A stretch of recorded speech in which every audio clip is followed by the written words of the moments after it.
Chapter 714. They are together, the mole? Everyone looked at each other. Only the two people's eyes flickered, and a trace of shock flashed past their eyes. Zongguang quickly took 2 steps forward. "Aunt Miss, what do you mean by the mole? There's no insider? How can you be so well prepared for your first time stealing?" Yundong sneered. "No, it's not enough.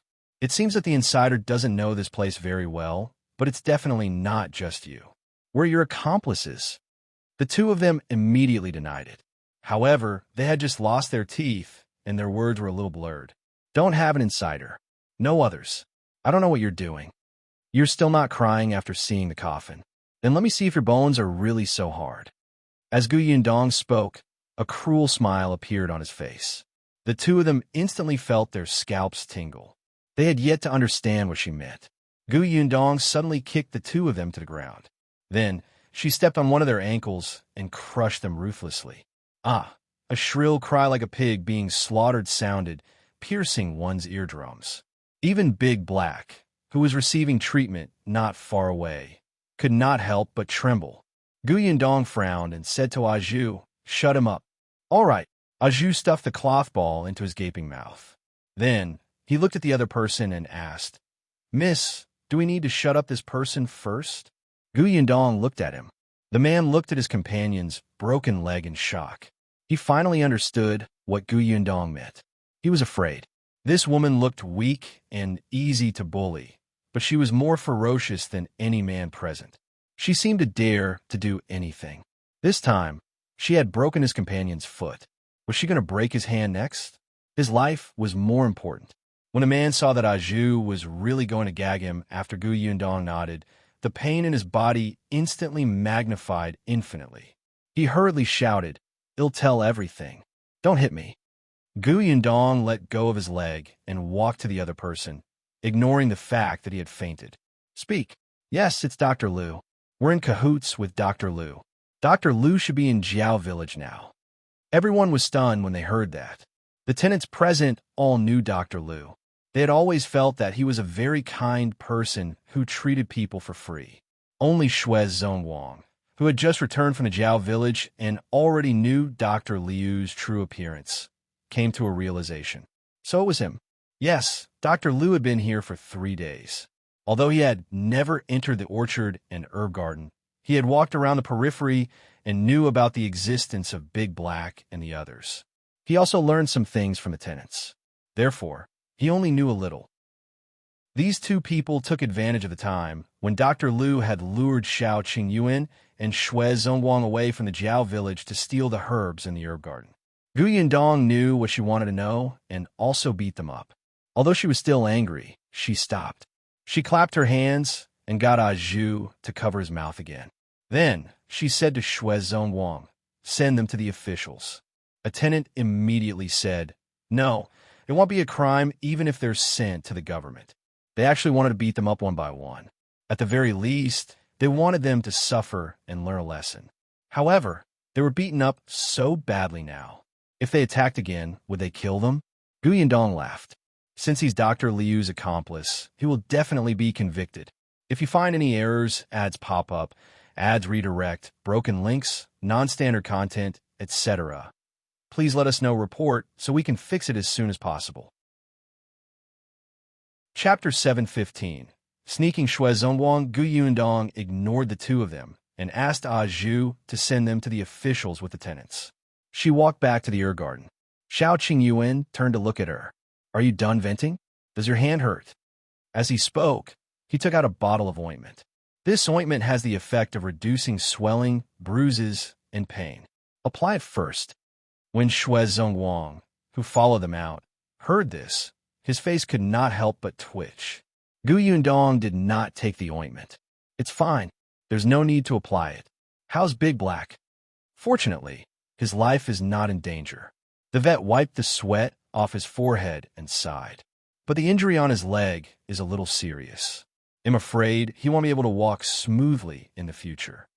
Yundong squatted in front of Big Black again. Perhaps it understood the vet's words, but the light in its eyes slowly dimmed. The fur around its wound had been shaved off, making it look a little strange. After the veterinarian treated Big Black, he asked someone to carry the wooden board with Big Black on it to the farmstead. Yundong looked at it lying there and felt depressed. After a long time, she returned to the manor with Shao Qingyuan. Zongguang got someone to clean up the herb orchard before hurriedly following. However, as soon as he entered the courtyard, he rushed towards the room where the three of them lived. After entering the house, Zongguang did not have time to wipe his sweat, and he rummaged around in the cabinet. After a while, he took out a key and opened the box. He took out a small paper bag. Then he took a small paper bag into the small kitchen not far away and brought over the kettle that was boiling on the stove. He poured 2 glasses of water. He was in a hurry, and there was sweat on his forehead as if he was too nervous. This made Tong Shuitao, who was about to enter the kitchen, feel especially strange. She kept feeling that the steward of this manor was acting suspiciously and definitely had evil intentions. Therefore, Tong Shuitao quietly hid outside the kitchen and stared at him. Zongguang did not realize it. After he poured the water, he felt that something was missing. A moment later, he patted his head, opened the cupboard, and took out a small porcelain jar. There was white sugar in the small porcelain jar. Zongguang poured some into the cup. Finally, he took out the small paper bag from his sleeve. After opening it, he gritted his teeth and shook it all into one of the cups. Tong Shuitao, who was outside the door, widened her eyes in shock. What did this Shui guy want to do? Could it be that he planned to pour 2 cups of tea for young Master Shao and his daughter? Tong Shuitao was so angry that her face turned red. As expected, he was not a good person. The stuff in that paper bag must be poison. Was he trying to poison Miss to make way for his daughter? No, that wasn't right. He would have to go to jail even if he poisoned his master. He must have wanted to paralyze her. Tong Shuitao pursed her lips tightly. Seeing that Zongguang was about to come out, she quickly turned around and hid. She would personally expose his scheme in front of young Miss and young Master later. Tong Shuitao snorted and carefully followed behind Zongguang. Then, Zongguang walked out of the kitchen but did not go to the central room. Instead, he went in another direction. Finally, he stopped at the door of a room and knocked on the door with a cup of tea. Footsteps quickly came from inside, followed by Madame Wan's face. Her father, why are you here? Madame Wan asked softly. Is everything all right in the herb garden? Zongguang shook his head. Everything is fine now. Then, he looked at Shui Qin, who was still angry, sitting on the edge of the bed, and sighed slightly. If you find any errors, ads pop up, ads redirect, broken links, non-standard content, etc., please let us know report so we can fix it as soon as possible. Chapter 716. You killed her? When Shui Qin saw him enter, she snorted coldly and turned her body to the side, not even looking at him. Zongguang's heart ached when he saw that the finger marks on her face had not disappeared. After putting the teacup on the table, he said softly, Qiner, it's my fault today. I shouldn't have hit you. Shui Qin's expression softened a little when she heard her father, who had always been domineering, apologize to her. Madame Wan also hurriedly said, All right. There's no overnight grudge between father and daughter. Qiner is also in the wrong. Let's let this matter pass. Let's not mention it anymore. Shui Qin wanted to say that she was not in the wrong. So what if she admired her master? When she became her master's concubine in the future, her family would rise with the tide. She was doing this for her parents' own good. However, Madame Wan kept winking at her. She also knew that now was not the time to push her luck. She had to take it slow to change her father's mind. Hence, she nodded softly. I don't blame father either. It's good that you don't blame me. Zongguang handed her a cup. This is sugar water. Take it as my apology. Drink it and show that you forgive me, okay? Okay. Shui Qin thought that her father still doted on her after all. Otherwise, why would he make such precious sugar water for her to drink? Hence, she became more confident in persuading him and marrying her master in the future. She was happy and drank the sugar water in one go. However, not long after she finished drinking, she suddenly felt a little dizzy and her eyelids were heavy. After a while, she said uncontrollably, Father, Mother, I want to sleep for a while. As soon as she finished speaking, she fell onto the bed. Ah, Madame Wan was shocked and quickly pushed her. Qiner, what's wrong? What are you shouting for? Zongguang glared at her and took away the cup that Qin had left on the bed. Madame Wan was stunned. Seeing that he was not worried at all and was still moving slowly, she thought of the cup of sugar water just now. What else did she not understand? She looked at him in disbelief. You killed her? She's her only daughter. How dare you kill her? Madame Wan was no longer afraid of him.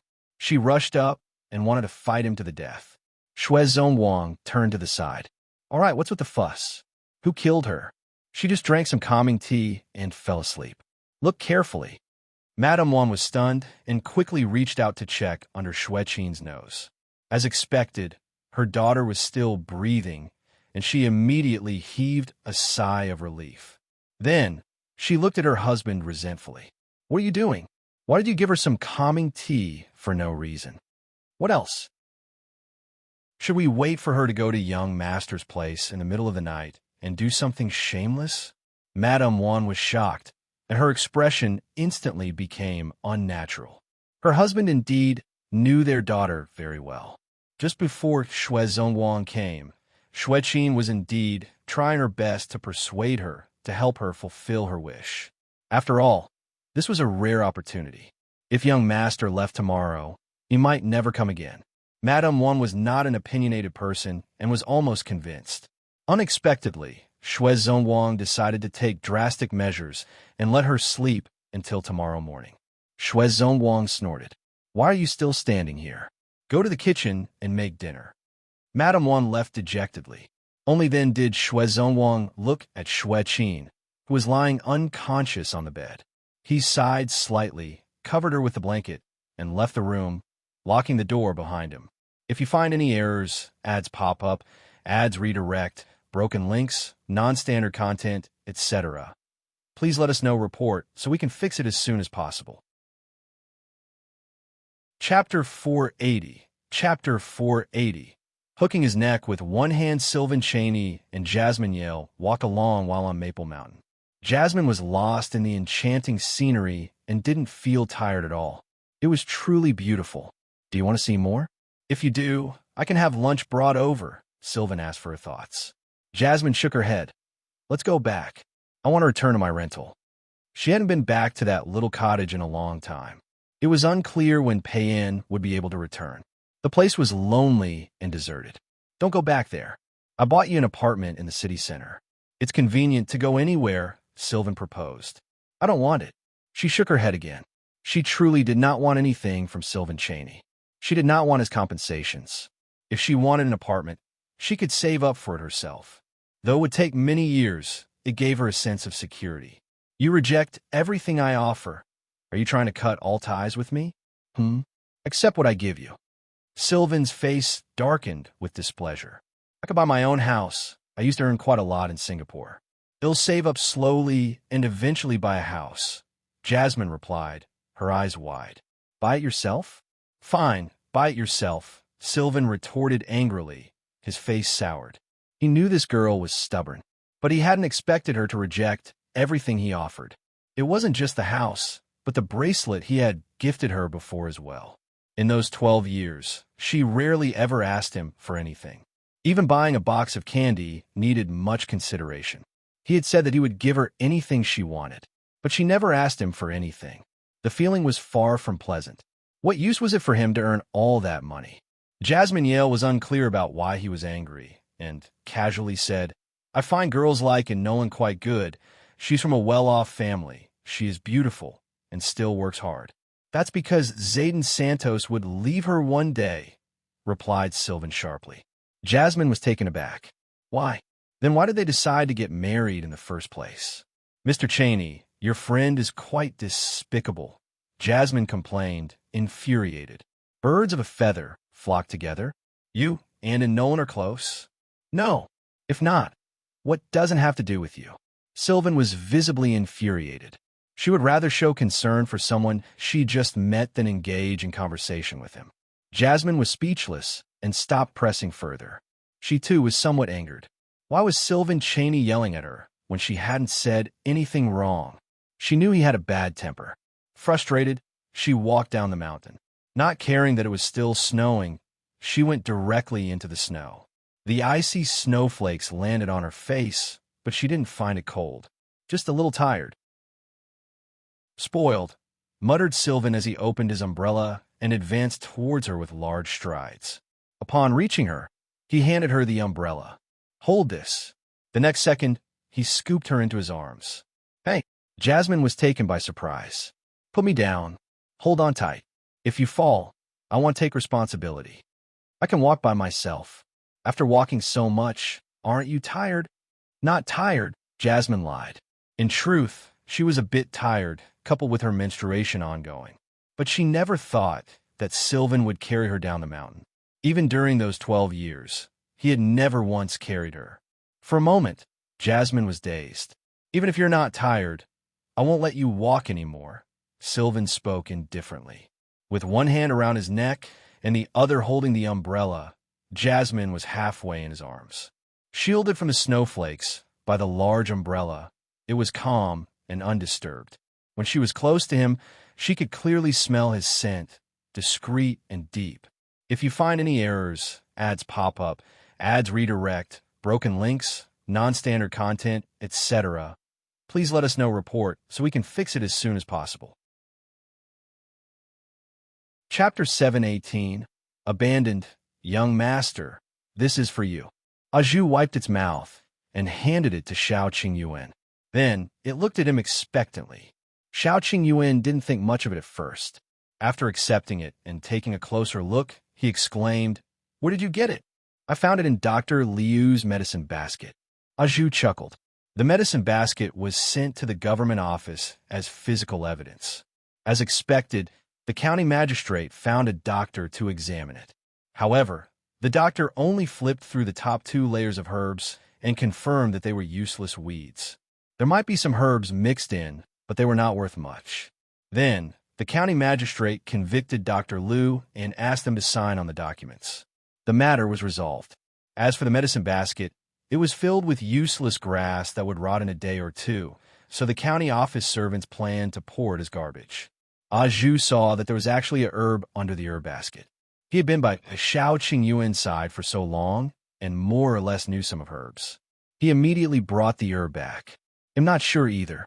It just looks like it." "Young master, is this the homing you mentioned?" Shao Qingyuan nodded.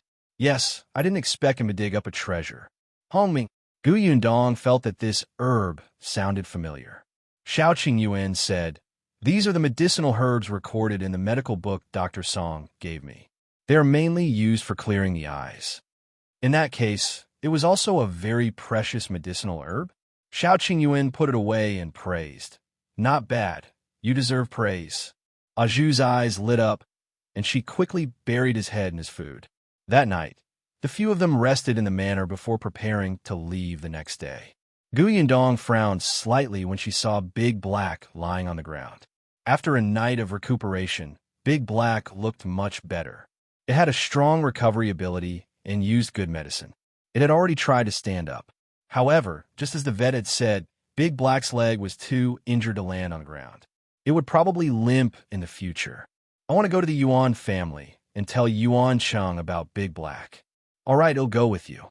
Gu Yundong asked Tong Shueitao and the others to prepare the carriage and wait at the door while she and Shao Qingyuan walked towards the Yuan residence. The Yuan family was not far from the manor. It did not take long for the two of them to approach the entrance of the Yuan family. However, before the two of them could knock on the door, they heard Yuan Cheng's familiar voice from inside. "I don't agree. I want to keep Big Black. Even if it can only retire at home in the future, I won't abandon it." Gu Yundong was surprised and could not help but look at Shao Qingyuan. Immediately after, another sigh came from the courtyard. From the sound of it, it might be Yuan Cheng's father. "Ah Cheng, can you not be so stubborn? I know you have a good relationship with Big Black, but it's already crippled. It won't be able to walk steadily in the future. It definitely won't be able to guard that orchard like Big Yellow and the others to scare off the thieves. However, it eats a lot. We can't afford to keep it anymore. The owner has given us money. Why can't we afford it?" Father Yuan frowned. The owner did give you money, but don't you only have 2 dogs now? How can 2 dogs be enough in such a big garden? You definitely have to raise another one. Won't this big black eat and drink for free? In the past, it could enter the back mountain to hunt some wild chickens and rabbits, but now, do you think it can do it? If you find any errors, ads pop up, ads redirect, broken links, non-standard content, etc., please let us know report so we can fix it as soon as possible. Chapter 719. Sorry, Mother Yuan immediately made the decision. It's not like we don't want Big Black anymore. We're just sending it away for someone else to raise. Can't you just bring another dog back and nurture it? Your aunt has already said that Big Black can go to her house. Yuan Sheng suddenly raised his voice. Nonsense. Why are you looking at the house? Mother, you clearly know that Cousin Weikai was so frightened by Big Black in the past that he peed his pants. He hates Big Black to the core and wants to beat it to death with a stick every time he sees it. You even sent Big Black to Eldest Aunt's house. Let me tell you, if you send it over today, they will eat Big Black tomorrow. What are you saying? How rude. Your uncle is not such a person. Yuan Sheng only sneered. Yundong could not take it anymore. She raised her head and knocked on the door twice. Yuan Sheng did not move, and Mother Yuan was also angry. Only Father Yuan sighed and came over to open the door. Seeing the 2 people standing outside the door, he was immediately stunned. He hurriedly retreated half of his body and said, Boss, why are you here? Quick, come in. Yuan Sheng and Mother Yuan suddenly came back to their senses and hurriedly welcomed them. They took stools and made tea. But Gu Yundong stopped them. There's no need. We're here to ask your family for your opinion. The 3 members of the Yuan family were stunned for a moment. Miss, please speak. It's like this. Big Black was injured yesterday to protect the garden. Now that its legs are inconvenient, I'm afraid it can't continue to stay in the herb orchard in the future. When Yuan Sheng heard this, he immediately felt a little desperate. Even Lady Gu had said so. Was she planning to give up on Big Black? Unexpectedly, Gu Yundong's next sentence made his eyes light up. No matter what, Big Black is a hero. We're really touched by its actions. Now that it's crippled, we can't ignore it. So, we want to take it away. What do you think? Yuan Sheng was stunned and asked anxiously, Take it away? Where to? Of course I'm bringing it home. Gu Yundong did not have this plan at first because Big Black had grown up here. It had a good relationship with Big Yellow and the others, and it had a deep relationship with Yuan Sheng. It would not be appropriate to bring it away. However, after hearing the Yuan family's words just now, she thought that nothing good would happen if Big Black continued to stay. Gu Yundong liked Big Black very much. She felt that perhaps it would be good to bring it back to Yongfu village. Yuan Sheng could not bear to leave. He had always slept with Big Black in the past. He was the saddest when something happened to Big Black. However, he was worried that he couldn't protect Big Black. His parents didn't want to keep it anymore, and Big Black was injured. What if his cousin hit it with a stick again? He was afraid that when he came home one day, Big Black would be sent away or beaten to death. Then, he would definitely regret it. Hence, when he heard Gu Yundong's request and recalled the scene of her interacting with Big Black yesterday, she gritted her teeth and nodded. Okay. Father and Mother Yuan naturally wouldn't say anything. Although Eldest Aunt really wanted to take Big Black away, the person who wanted the dog now was the boss. Their family was working for the boss, so they couldn't refuse at all. Since they had agreed, Gu Yundong did not stay any longer and left the Yuan residence with Shao Qingyuan. Yuan Sheng followed them out. When they arrived at the manor, he ran to see Big Black first.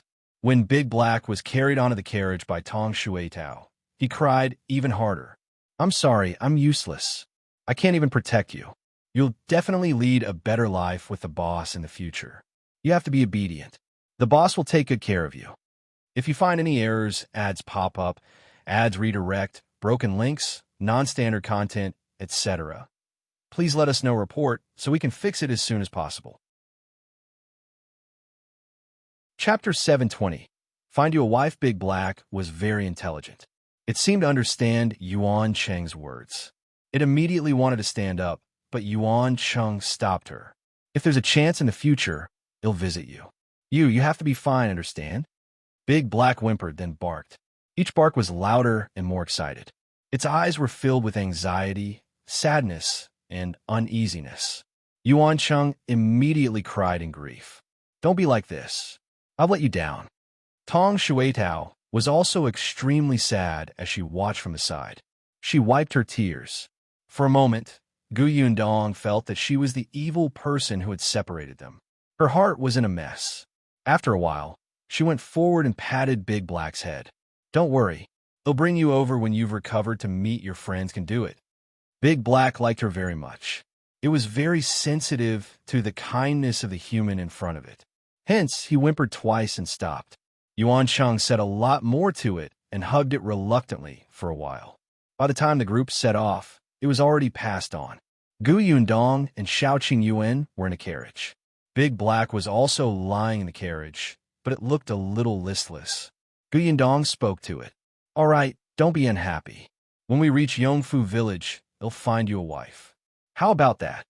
Shao Qingyin, no one knew if Big Black understood her or not, but it raised its eyes slightly to look at her. Gu Yundong chuckled, her expression somewhat wretched. As they set off late, they took a detour back from the farmstead. In addition, Big Black was injured, so the carriage slowed down a lot.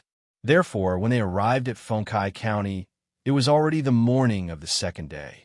Gu Yundong wanted to go back as soon as possible, so she did not delay in the county. However, when she passed by the entrance of Gus, she still stopped and lifted the curtain to look into the shop. Zhuangzi was not around. It was unknown if he had gone to the backyard or elsewhere. Only Chen Jinkai was busy in the shop. He was quite diligent. Even if there were no customers and the shopkeeper was not around, he did not stop to rest for a while. He took a cloth to wash and wipe things seriously. Jiang Bao, the shop assistant in the pharmacy next door, was also very diligent. He was pounding the medicine with a pestle, shaking his head happily. It was probably because he had just gotten engaged to Zhuangzi's sister, Wenhuo, not long ago. The two shops looked fine. Gu Yundong was relieved and asked Tong Shuitao to drive the carriage back. After entering Yongfu village, Gu Yundong suddenly felt like she was eager to return home. Beside him, Big Black perked up a little. Its ears twitched as if it was listening to the sounds outside. Gu Yundong smiled and said, "This is where you will live in the future. When your legs are better in the future, you can go to the mountains to take a look. Behind our house is the foot of the mountain. It's very convenient." Big Black turned its head and glanced at her. After entering the village, the carriage slowed down. Gu Yundong lifted the curtain and looked out. She saw a mother and son walking in front of her. Hearing the sound of the carriage, the two of them quickly stood to the side. Just as the carriage passed by them, Gu Yundong suddenly heard one of them say something. "I've already told you that it's too late to come to the Gu family workshop today." Gu family workshop? Gu Yundong was not the only one. Tong Shuitao, who was driving the carriage, also slowed down and listened. If you find any errors, ads pop up, ads redirect, broken links, non-standard content, etc., please let us know report so we can fix it as soon as possible. Chapter 721.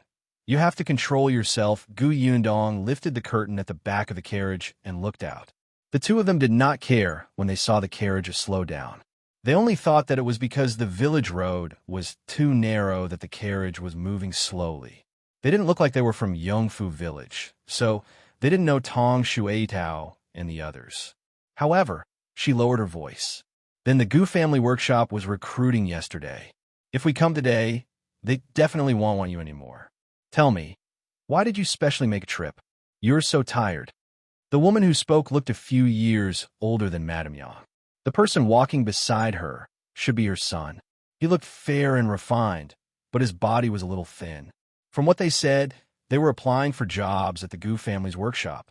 However, this young man did not look like he was good at work. It was as if he could not even lift a bucket of water. When the youth heard his mother's words, he was a little annoyed. "Mother, that's enough. I've already said that if you heard that the Gu family was recruiting again, you should have told me earlier. However, you just had to hide it from me. If you had told me yesterday, would we have missed this opportunity?" The woman was a little dissatisfied. "What's there to tell you? Why don't you take a look at your own status? You're an elementary scholar, and you're knowledgeable. In the future, you'll take the high scholar examination and become an official. You're not studying at home for no reason, but you have to come to a small workshop in the village to find work. Have you become stupid from studying?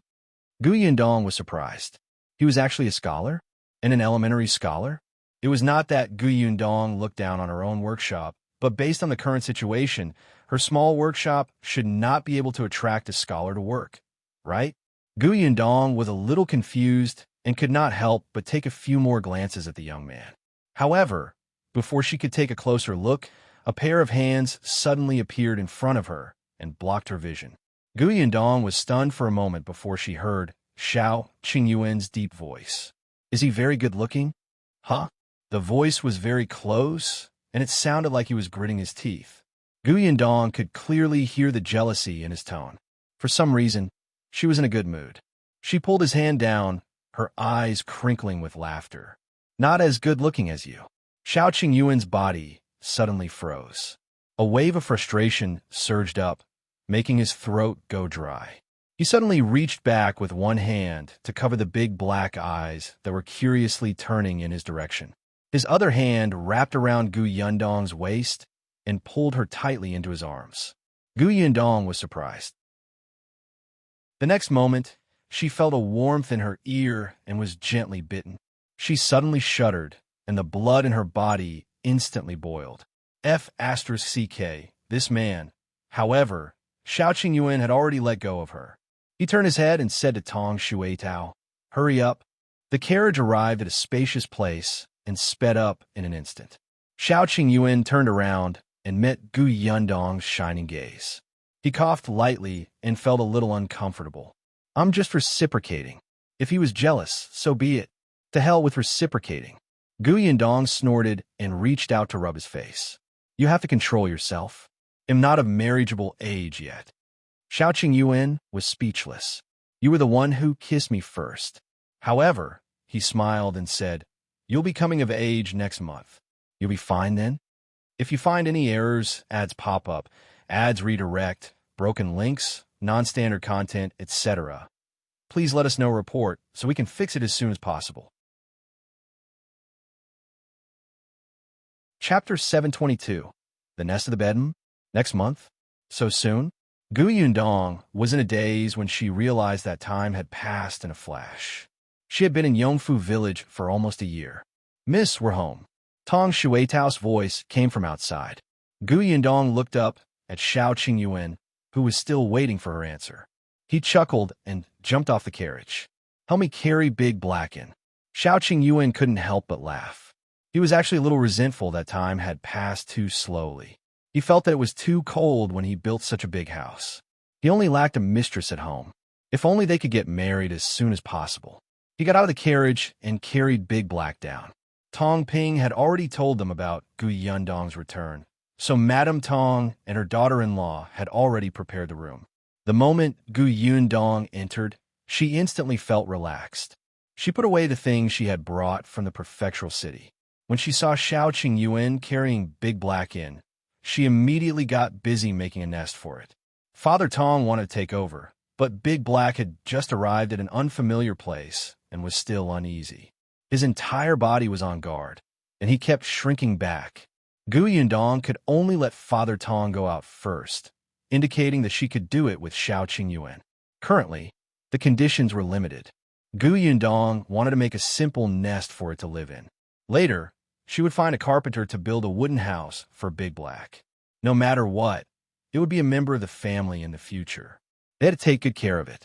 Shao Qingyuan looked at Big Black enviously. He also wanted a nest, the kind of nest that was already a bed. He turned around and went out to get the big basket. There seemed to be one in the backyard. He should be able to use it for Big Black to sleep for the time being. He had just walked out of the door when he saw Tong and rushing over. When he heard that Gu Yundong was back, he hurried over to report his work. However, before she could step through the door, she heard a voice from outside. Is this the Gu family? We're here to look for work. Shao Qingyuan immediately guessed that it was the mother and son from before. He immediately said to Tong, go and take a look. If they're not suitable, just send them away. Tong was stunned. He subconsciously turned around and left. However, after taking a few steps, he felt that something was amiss. Why did it sound like young master? Shao really hoped that the person who came was not suitable. However, Tong'an also felt that it was inappropriate. He had already released the news about the recruitment the day before yesterday. It had already ended yesterday. The other party had only arrived today, making people feel that they did not take him seriously. Tong'an's first impression was not good, but he did not expect the other party to be an elementary scholar. After all, talents were rare. The workshop was filled with farmers, and there were not many who could read. The other party was an elementary scholar, so Tong'an felt that he could still consider the application appropriately. If the man really stayed, the workshop might be able to attract more well-educated people in the future. Yundong naturally heard that cry, but she did not care. It was agreed that the first round of recruitment would be handed over to Tong, and even if the other party was a knowledgeable elementary scholar, she did not intend to interfere. If the elementary scholar passed Tong'an's assessment, Yundong would just have to wait and see. She only took the basket from Shao Qingyuan. This basket was very big and not tall. Even with big black size, it could completely fit in. Yundong had placed an old and unused blanket and some clothes under it. They were all clean and soft. She stretched out her hand and tested it. When she felt that it was okay, she let Big Black in. Unexpectedly, a sharp cry suddenly came from outside. If you find any errors, ads pop up, ads redirect, broken links, non-standard content, etc., please let us know report so we can fix it as soon as possible. Chapter 723. Do you not have a mouth? Why don't you want my son? My son is an elementary scholar. He's knowledgeable and capable. If you want those bumpkins, why can't you want my son? The woman's voice was a little loud. Tong'an did not expect her to suddenly become so agitated. He immediately wanted the two of them to leave, but the woman had already shouted inside. Boss Gu, quickly come out, right? You manager is not good people. He's afraid that my son is an elementary scholar who has the ability to snatch his position. He actually doesn't allow my son to come to the workshop to work. My son is an elementary scholar. An elementary scholar. Yundong and Shao Qingyuan looked at each other and shrugged helplessly. Let's go out and take a look. Tong'an was furious. He had really underestimated the mother and son. This woman actually sat on the ground and did not leave. He immediately wanted to get someone to chase them out, but Yundong had already come out. She glanced at the madam sitting on the ground, then at the fair youth, and suddenly laughed. Your mother is sitting on the ground. Aren't you going to help her? The young man looked a little embarrassed. He quickly went forward and wanted to help the woman up. The woman snorted and looked at Yundong. Who are you? I want to see Boss Gu. I am she. The woman was stunned. She had heard that the eldest daughter of the Gu family was in charge of the Gu family's workshop, but she did not expect to see such a weak-looking woman. Wasn't the boss supposed to be a tigress with a ferocious aura that could intimidate men? When the young man heard this, he helped his mother up even more anxiously. Mother, stop making a scene. The woman stood up unwillingly. Only then did Yundong look at Tong, and what happened? Miss, this gentleman wants to work in the workshop. However, the conditions are a little high. Right after Tong had said that, he heard the woman's raised voice. How are the conditions high? My son is an elementary scholar.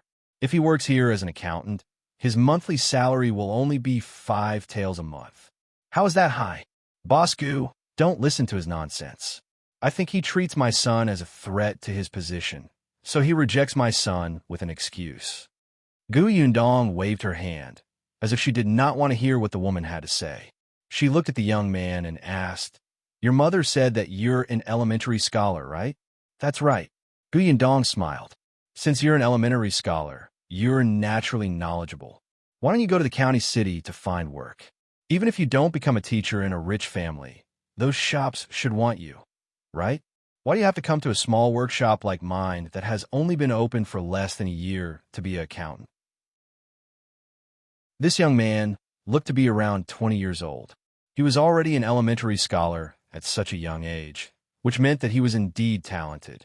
The young man was still hesitating when the woman shouted again. Why?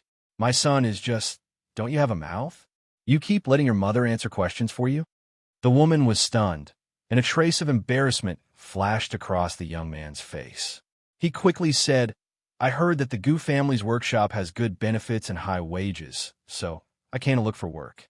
Gu Yundong smiled and shook her head. No matter how good the benefits are, it's just a small workshop. If you don't want to tell the truth, you can leave. After saying that, she turned around and left. The young man immediately panicked. Wait, if you find any errors, ads pop up, ads redirect, broken links, non-standard content, etc.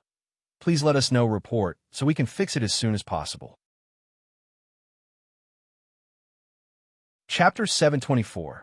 Whoever hires him is an idiot. Gu Yundong paused and turned to look at him. The young man tugged at his fingers. Independent Illinois, just tell the truth. I'd like to hear the details. The young man gritted his teeth and said in a low voice, although I'm an elementary scholar, am not good with words. Previously, I did want to go over and be a teacher, but I couldn't speak the moment I met a student. In the end, I could only give up. Later on, I went to the shops in the county city and thought of being a bookkeeper, but the salary given by those shops was too little. Then, I heard that the Gu family's workshop has good benefits and can even cover accommodation, so I wanted to come over and give it a try. Although I'm not very good at talking, my title as an elementary scholar is real. Don't worry about this. Gu Yundong lowered her eyes as she listened. When the young man was done, she nodded slightly. Yes, I understand. You can go back. What do you mean? Our workshop doesn't intend to hire you. The young man panicked. Why? I'm an elementary scholar. Gu Yundong found it funny. So what if he was an elementary scholar? Could it be that the title of an elementary scholar was a pass? Then why did he have to come to a small workshop like hers when he could not find work elsewhere? Because you're not the type of accountant I want? What type of accountant do you need? Gu Yundong narrowed her eyes and glanced at the young man before turning to leave. The young man was indignant. Miss, can you make yourself clear? This time, Tong no longer had any worries. He directly called out to Tong Shuidao and asked her to carry the woman who wanted to sit on the ground and cry out. He also dragged the young man out of the Gu family. There were still people watching the commotion at the entrance of the Gu residence. When they saw that the mother and son had been chased out, they quickly pointed at them. The woman was thick-skinned, but the young man could not take it. Although he was unwilling, he still fled a moment later. Tong sneered and then ran to look for Gu Yundong. He was also a little puzzled. Miss, why didn't you hire that young man? Tong didn't agree because the young man's gaze was very disdainful when he spoke to him. No matter how amiable he appeared, his arrogance was still extremely uncomfortable. Most of the long-term workers in the Gu family's workshop were farmers. If this elementary scholar continued to have such an attitude, he would probably cause a huge conflict with the people in the workshop. Tong did not plan to hire this young man because of this consideration. However, when a young man saw the young lady, he was very humble and had a good attitude. He completely looked like he was following the young lady. However, Miss still chased him out without hesitation. Gu Yundong said as she fed Big Black, because I gave that young man 2 chances, and he was lying. He was not likable to begin with, and he even had a mother who was a burden. In the end, he was full of lies. Whoever hires him will be a fool. Lies. Gu Yundong left the house and said to Tong, and he's an elementary scholar. He's so young, which means that he has a bright future ahead of him. There are many wealthy families in our county. There must be some shrewd rich masters who are interested in his future and are more or less willing to bet on him. Even if he doesn't, if he goes to a shop to find work, there will be owners who are willing to hire him as accountant. Although 5 taels of silver a month is a lot, it's really too much. Moreover, there's still room for bargaining. I don't believe that he won't be able to find a job like this. Tonga was enlightened. Then why did he come to our workshop? I don't know if there's something wrong with him or if he has other motives. Gu Yundong sighed faintly. There was no choice. The tallest tree attracts the wind. Who asked her shop to be too popular? Even with Qin Wenzheng's protection, there were always people who wanted to find out. For example, the Xian residents. Go back and ask around. Yes. Tong An's entire body trembled. and he instantly felt that he had a heavy responsibility. Let's go. Bring me to the workshop first and tell me what happened at home during this period of time. If you find any errors, ads pop up, ads redirect, broken links, non-standard content, etc., please let us know report so we can fix it as soon as possible. Chapter 725. Pregnant Gu Yundong went to wash her hands and asked Tong Shuidao to take good care of Big Black. Shao Qingyuan also went back first. He had to deal with the that Zhu had brought him. When the people at the Gu family's entrance saw Gu Yundong come out, they wanted to go forward and say a few words. One of them wanted to work in the Gu family's workshop, but was rejected by Tong. However, those who did not dare to retort loudly in front of Tong and did not dare to speak when they saw Gu Yundong. Hence, they could only watch as the two of them walked further and further away. As Tong walked, he recounted everything that had happened in the past half a month. The two young masters are doing well in the school. A few days ago, young master got the top 3 in the test at the beginning of the month. Young master was extremely happy. He even said that if he gets first place the next time, he will be rewarded by the teacher. Young cousin master is also very hard-working in his studies. He has made great progress. He didn't say what rank Bianyuanji got, so it shouldn't be too high. Gu Yundong knew this in her heart. After all, she had entered school late and had a weak foundation. To her, it was already a little difficult to keep up with the teacher's lecture. However, it's been very strange these past 2 days. Young master and young cousin master have been going into the kitchen and saying that they want to learn how to cook. No matter how we persuade them, they won't tell us the reason. Gu Yundong was surprised. Yunxu and Yuanji were going into the kitchen. What was going on? It seemed like she had to ask the 2 little ones properly after school. Everything is fine at home. Also, my sister-in-law is pregnant again. Gu Yundong stopped in her tracks and asked in surprise, "Really?" "Yes, she just saw a doctor yesterday. This is a joyous occasion. It's worth celebrating." The Tong family did not have many children. Tong Shuitao was the only one in her generation. She was already so old this year and did not have any siblings. Tong had been hurt before, and others did not know if he would get married and have children in the future. Hence, wasn't it a joyous occasion for the Tong family to have a new member? Gu Yundong reckoned that when Little Peach found out, she would be overjoyed. After explaining the Gu family situation, Tong started talking about the people in Yongfu village. The Zong family's days were getting better and better. Madame Dong's brothers, who had not been around much in the past, had also been especially diligent recently, especially since the Gu family's workshop recruited workers yesterday. They had practically stayed in the Zong family's house and refused to leave. Unfortunately, although Madame Dong did not have a strong personality, she was also a principled person. She knew what kind of people her brothers were. Introducing them to the workshop was to cause trouble for Gu Yundong. Because of this, Madame Dong's brothers scolded her for being a heartless ingrate. Now that she was rich, she forgot about her brothers and only thought about living a good life. She would be struck by lightning in the future. Then, Zonghu, who was already agile, chased them out with a stick. The Zong family's life was indeed getting better and better. Zonghu and his wife were working in Gu Yundong's workshop. They did not have much land to begin with, and had already rented it out. The couple worked hard and increased their wages. Zeng Jia had already gone to the private school in the neighboring village to study. According to Zonghu, he would send Zeng Lu over in 2 years. The private school did not have a high tuition fee. Although it was a little strenuous to provide for the 2 children, the Zong family's life was getting better and better. It did not matter if it was a little tough. Zengyu was a girl and could not go to school. She helped out at home. However, Zeng Jia would teach her how to read every day when he returned from the private school. Zengyu was also hardworking and often came to the Gu family to ask Shen Sitian about embroidery. At the mention of Shen Sitian, Gu Yundong could not help but ask, "Where did she go?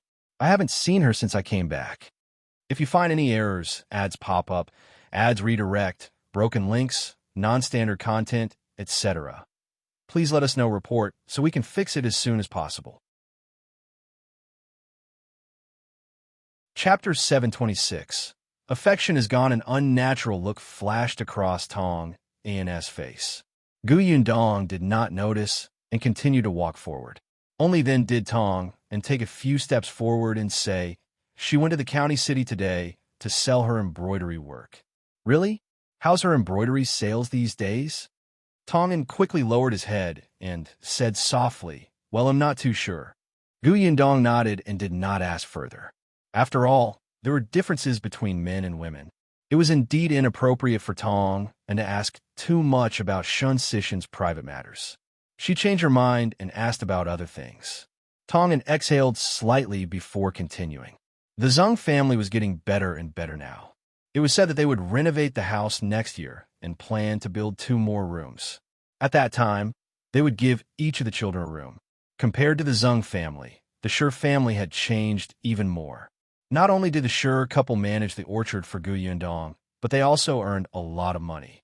Coupled with Zhuangzi, who was now the shopkeeper, the changes in the Shi family were visible to the naked eye. During this period of time, the Shi family had already been renovating the house. In addition, Lan Huaer and Jiang Bao had just gotten engaged and were about to get married next year. However, Lan Huaer did not have a proper boudoir of her own.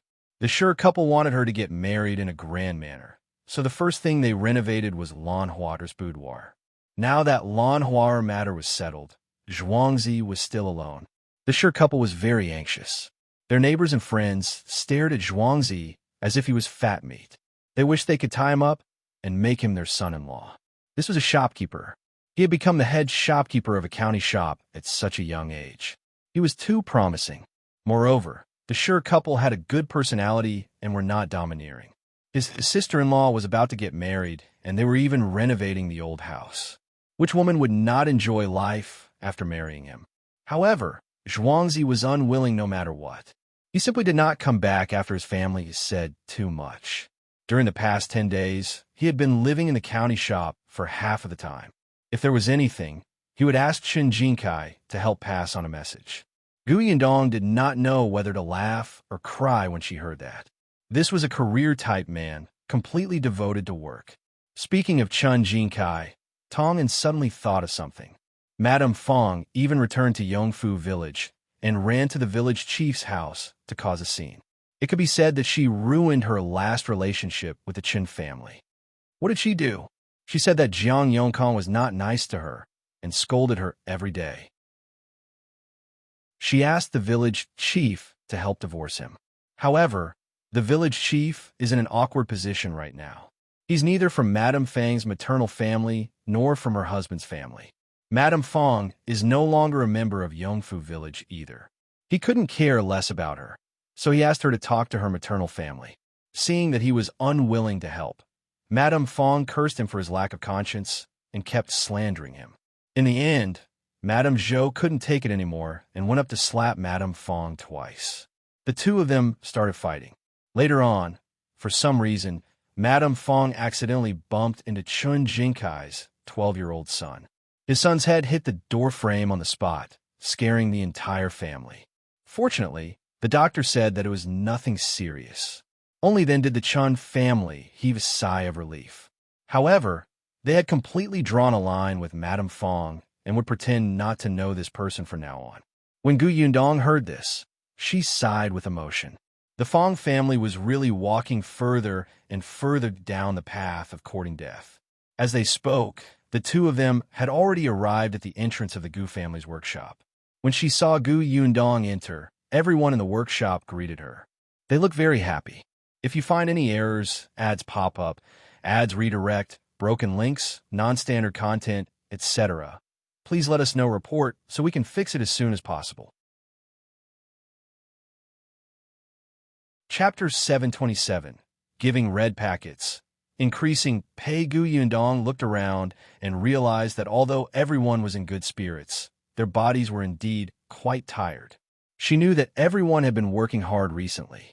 In order to keeping the supply in the shop, no one had rested. Gu Yundong was very touched by how much everyone had sacrificed for the workshop. Especially when she saw the inventory in the storeroom at the back, she was even more moved. Hence, after coming out, she said to everyone, It's been hard on everyone during this period of time. In a few days, when new long-term workers are hired, everyone will be able to relax a little. To thank everyone for your hard work these days, they'll give everyone a red packet tomorrow to celebrate. Everyone, please don't find it small. The long-term workers in the workshop immediately cheered. Even the fatigue on their bodies was swept away. Boss, we don't mind if it's not too little.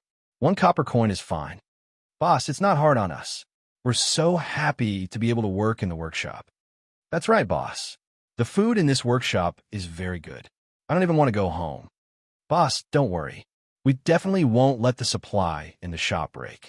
Even if you open another shop, we can still provide it. That's right, that's right. The boss business is doing well. Everyone chimed in one after another, making it lively and willing. Yundong felt a surge of warmth in her heart. These people always used the simplest language to express their sincerest feelings. They were really very cute. The smile on Yundong's face widened. Thank you, everyone. You're all so capable. It would be unreasonable not to increase your salary. Whoosh! The excited voice was even louder than before. Compared to red packets, the increase in salary was naturally more exciting. Someone even shouted, "We can work for another 100 years." Yundong staggered and almost lost her balance. She smiled at the person who spoke and shook her head before leaving. She had indeed gone back to prepare red packets and increase their salary. Actually, there had been an increase in wages before. Now, most of the people in the workshop earned 800 copper coins a month. The junior managers already had 1 tael of silver. The Zong couple each had 1 tael of silver each.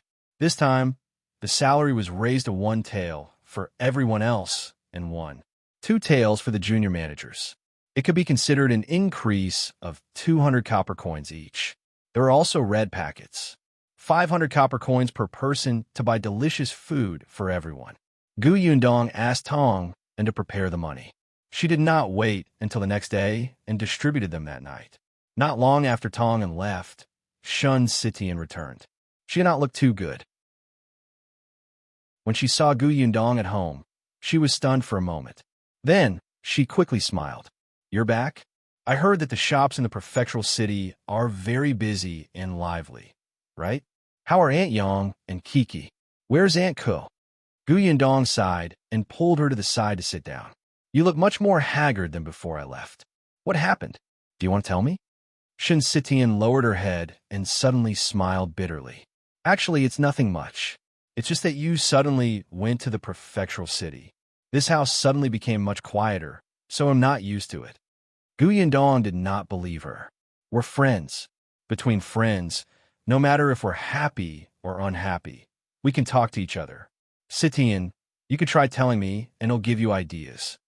If you find any errors, ads pop up, ads redirect, broken links, non-standard content, etc., please let us know report so we can fix it as soon as possible.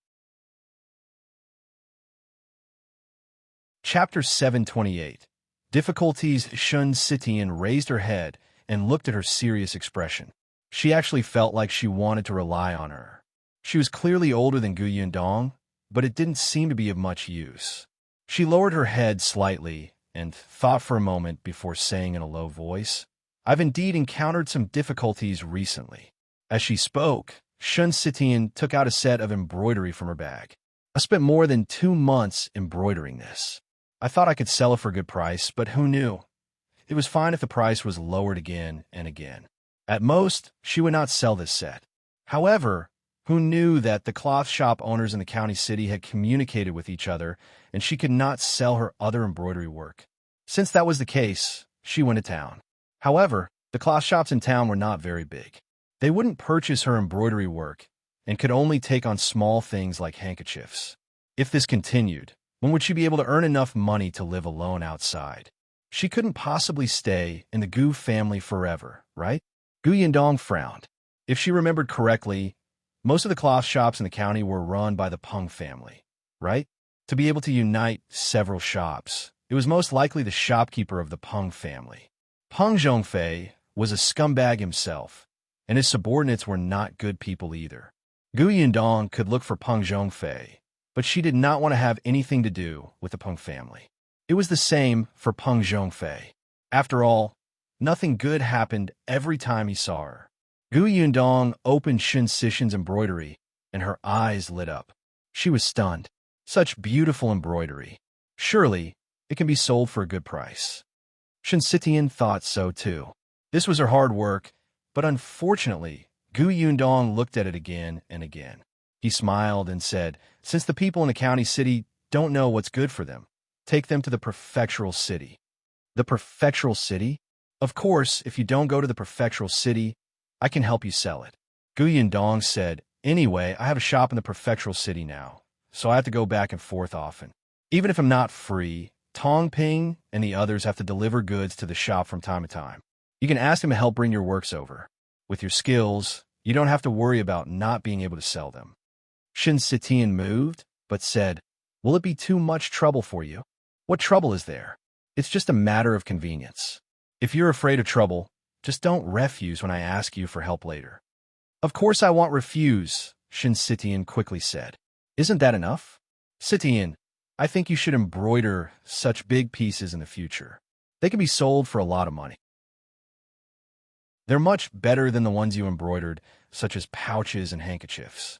Shin Sitian thought so too, but she had just arrived at Yongfu village and was not confident. This embroidery was the first big piece she had tried. Unfortunately, she had hit a wall everywhere and was very discouraged. Gu Yundong was already pondering which shop she should sell the embroidery to. During her time in the prefectural city, she had also visited a few shops. Just as she was thinking, Tong returned. When he saw Shun Sitian sitting in the central room, he was slightly stunned and immediately lowered his head. When Shun Sitian saw him, she hurriedly stood up and said unnaturally, "Yundong, they'll go back to my room first. You have something to discuss first, right?" With that, she left in a hurry. When Gu Yundong looked up, she could only see her back. She frowned slightly. Why did she feel that Sitian was still hiding something from her? However, there were always secrets.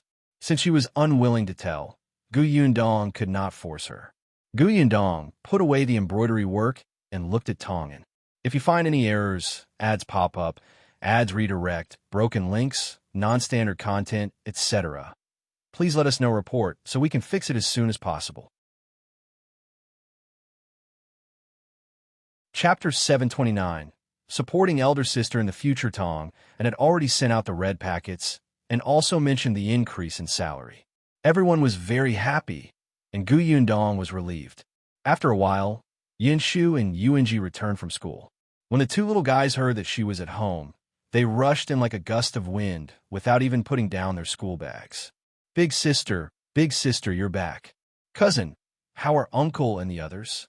The two of them ran to her in an instant, then stopped in unison to avoid bumping into her. Gu Yundong squatted down and hugged each of them. "Did you miss big sister?" "Yes." The two of them nodded obediently, their eyes sparkling. Gu Yundong wiped their sweat with a handkerchief. Then, she stood up and held their sweaty hands as they walked into the house. "Big sister bought gifts for you in the prefectural city. Come take a look." Yinshu immediately jumped up in joy. When he saw Gu Yundong's gift, his eyes lit up. Big sister is really the best big sister in history. She's already so beautiful and kind-hearted. It's hard to earn money by opening a shop in the prefectural city, but she still wants to buy gifts for us. Cousin Yuanji, we must be filial to big sister in the future and support her in her old age. Yuanji nodded. Gu Yundong, support me in my old age?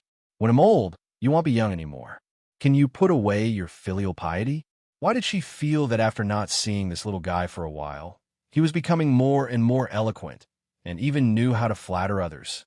What did Qin Wenjing teach him? Gu Yundong's gifts were all trinkets from the prefectural city. She had thought of buying them pen, ink, paper, and inkstone, but decided against it. Studying was already so tiring, so they had to relax appropriately. Those toys were quite good for entertainment and relaxation. After the two of them put down their school bags and became less excited, Gu Yundong started chatting with them about the recent situation.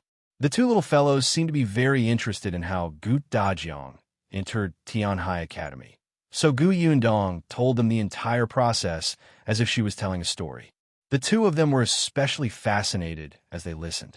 Yunfu sighed and said, "My father is really too smart. Cousin Yung, what if the two of us want to go to Tian High Academy in the future and the Mountain Elder makes things difficult for us? Moreover, if he learns from my father's lesson, the difficulty of the questions will definitely be even greater. Maybe they'll ask you who you should say when your big sister, uncle, aunt, and Kiki fall into the water." Yunfu nodded heavily. "Looks like I'll have to think about this from now on." After some thought, he shook his head. "No, I should start learning how to swim from now on. When the time comes, I can tell the Mountain Elder that I will save all four of them." Yundong was speechless. "Can you guys be more realistic? Does the Mountain Elder have nothing better to do? Does he have to rack his brains to think of 3 difficult questions for every student who enters the school? Won't his head go bald?" However, Yunfu felt that what he was thinking about now was very realistic.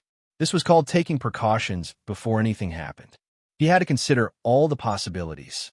What if the Mountain Elder wanted to make things difficult for him, even at the risk of going bald? After all, the man did not gain any advantage from his father and might want to make things difficult for the son. Yundong actually felt that what he said made sense. Chapter 730. A carriage came to Yongfu village. Forget it. Let's not care about him. Yundong shook her head and saw Shao Qingyuan enter. He was here for dinner. Speaking of dinner, Yundong suddenly thought of something. Yundong called Yunfu and Yung, who were thinking about the problem. "I heard that you've been going to the kitchen for the past 2 days to make your own food." Yunfu admitted it readily. "Yes. Why did you go to the kitchen? For no reason. Kiki's birthday is at the end of the month. Kiki likes to eat, so I thought that I would make something delicious for her." He was the older brother. Last time, he had an unforgettable birthday. It was Kiki's turn. He also wanted to give his sister a surprise birthday gift. Yundong was stunned for a moment before he laughed. "That's a good idea, but you're still young. You have to be careful. When you're in the kitchen, you have to be watched by the adults." She didn't object to the children entering the kitchen. Not to mention Yunfu, even Kiki had to do what she could. However, the prerequisite was that there were adults present. Otherwise, if there was danger, others would be caught off guard. Yunfu nodded vigorously. "I know. I cherish myself very much. All right, elder sister, what birthday gift did you prepare for Kiki? You have to inform me first so that we won't give her the same gifts. It won't be heavy." Yundong rubbed his little head and led him to the dining room for dinner. "Big sister knows how to make a lot of things. We'll just cook something else." Guyang's birthday was at the end of this month, and Yundong's birthday was next month. The two sisters were very close. Madame Yang's birthday was at the end of the year. Only Dajiang's was in the first half of the family. Yundong had already thought of Kiki's gift. The three of them walked to the dining room. Shao Qingyuan had already taken out the big black basket in the corner. Yunfu and Yung were stunned when they saw Big Black. "Big dog? Sister, why do we have a big dog?" "This is Big Black." Yundong told them about Big Black. The way they looked at Big Black instantly changed. "Big Black is a hero. We will definitely treat Big Black well in the future. Be good and eat first." With Yundong around, the two little guys and Shao Qingyuan had a huge appetite. They only stopped after eating 2 big bowls. The next day was the day that Yundong finally decided on the long-term workers. This time, she prepared to recruit 50 people. This way, the workshop would have 100 long-term workers. The workshop was also big enough to accommodate 100 people. There were still many applicants, even more than the last time. After all, there was a long time between the recruitments this time. Everyone in the surrounding villages knew how good the benefits of the Gu family workshop were, especially those who had relatives and friends from Yongfu village. They spread the news one by one and were very popular. However, Tong had already selected 80 people beforehand. Yundong only needed to choose 50 people from these 80 people. Half a day was enough. Yundong quickly decided on the candidates. This time, there were many villagers who were far away. Fortunately, the workshop had already prepared accommodations for those who could not go home. After the recruitment was completed, the long-term workers went back to prepare. They came to work the next day. As soon as they arrived, the pressure on the workshop instantly decreased a lot. Tong Ping and the others no longer had their hands tied when transporting goods to the prefectural city, and they even collected carts of fruits. After finishing her work at the workshop, Yundong was about to go to the county city to see Qingyuan when a carriage suddenly came from Yongfu village. The carriage stopped in front of Shao Qingyuan's courtyard door, and noble young master got out. Chapter 731. Shao Qingyuan, you have no principles. Gu Yundong stood at the door and waited for Tong Shuidao to come over with the carriage. Hence, she immediately saw that person and immediately watched in surprise as he walked into Shao Qingyuan's courtyard. Shen Sitian, who was standing beside her, frowned slightly. Who is this? He even brought 2 guards with him. Don't tell me he's here to cause trouble for young Master Shao? Gu Yundong shook his head. No. She thought for a moment and said to Shen Sitian, tell Shuidao that we won't be going to the county for the time being. He'll go to the Shao family's house to take a look. Shen Sitian nodded and Gu Yundong strode towards the Shao family. The 2 guards guarding the Shao family's door immediately stopped her. Gu Yundong rolled his eyes. Your young master is a guest at someone else's house, and you want to stop the master? The 2 guards looked at each other. You are the master? Gu Yundong nodded. Just as she was about to shout, she saw Mao run out. Miss, come in quickly. Gu Yundong glared at the 2 guards and went in. As she walked in, she asked Mao, why is young Master Dai looking for Brother Shao? He said that he's here as a guest. He even planned to hunt in the mountains with young Master. Hunting? Were all the young masters of the prefecture magistrate's family so free? They came all the way from the prefectural city to Yongfu village just to hunt in the mountains with Shao Qingyuan? Did she hear wrongly? As they spoke, the 2 of them stood outside the central room and heard faint voices coming from inside. Perhaps hearing the footsteps outside, there was no sound from inside. Then, Shao Qingyuan walked out. Why are you here? Didn't you say you were going to the county? I saw that young Master Dai was here, so I came over out of curiosity. Dai Wenhuo naturally knew her. When he heard this, he smiled. Miss Gu, how have you been? My mother has been talking about it every day these past few days, hoping that Miss Gu will return to the prefectural city as soon as possible. I came here today without telling her. Otherwise, my mother might have come to look for Miss Gu. Young Master Dai, you must be joking. I heard that you're looking for Big Brother Shao to enter the deep mountains. That's right, Dai Wenhuo replied. Previously, I heard from young Master Liu that Shao Qingyuan often enters the mountains. Not only can he fight tigers, but entering the mountains is like entering the back orchard dam. Therefore, I wanted to ask him to enter the mountains to take a look. Miss Gu wouldn't refuse, right? Gu Yundong touched her chin. Deep into the mountains? David's last sentence was just a joke. Unexpectedly, she suddenly fell silent, as if she was really thinking. Dai Wenhuo's mouth tightened. You're not really refusing, are you? Gu Yundong looked up and suddenly smiled. Why wouldn't I let you go deep into the mountains? But I'll go with you. David was speechless. Shao Qingyuan frowned. You want to go? Yeah. Shao Qingyuan frowned even more, clearly not agreeing. Dai Wenhuo said, Miss Gu, this isn't too good, right? This time, we won't be able to come out in 5 to 6 days. It's especially tiring. You're a delicate lady. Not only will it be dangerous, but you'll also suffer a lot. Most importantly, she would be a burden. They were not going on outing. Gu Yundong looked at Shao Qingyuan with a smile. The latter surrendered in a second and exhaled slightly. All right, let's go together. Dai Wenhuo jerked his head around to stare at him in astonishment. You agree just like that? Aren't you being too unprincipled? Dai Wenhuo's expression turned a little ugly. He wanted to say something, but Shao Qingyuan said, we'll set off at 5 tomorrow morning.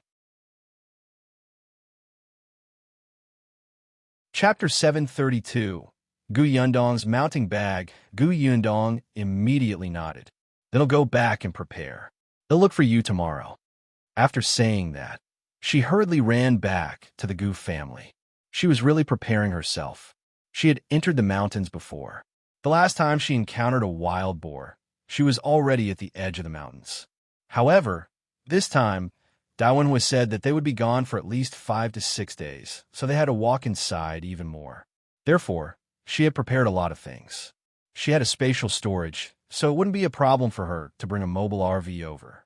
Unfortunately, she had to restrain herself in front of so many people. She couldn't exaggerate. Therefore, she planned to make a hiking bag. Most of her things would be placed in her space. The hiking bag would be used as a cover.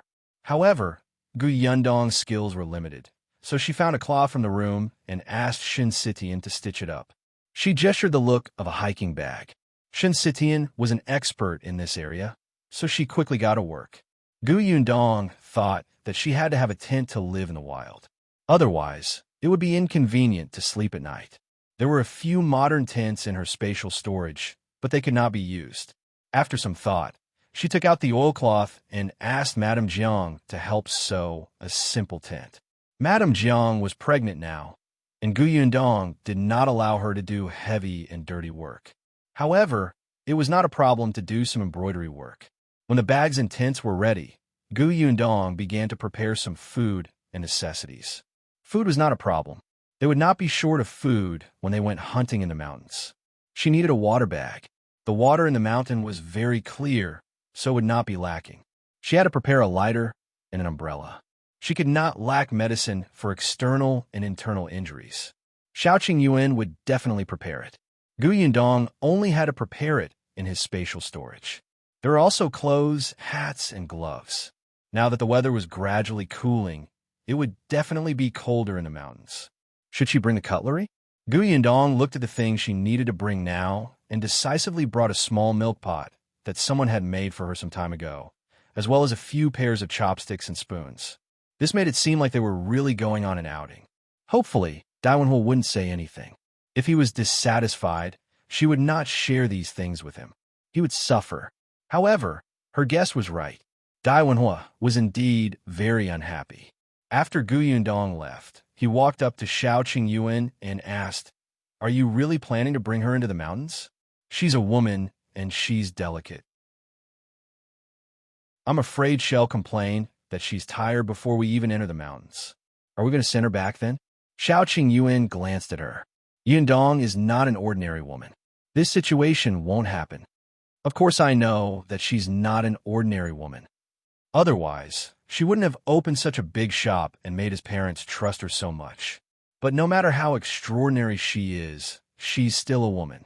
There are many snakes, insects, rats, and ants in the mountains.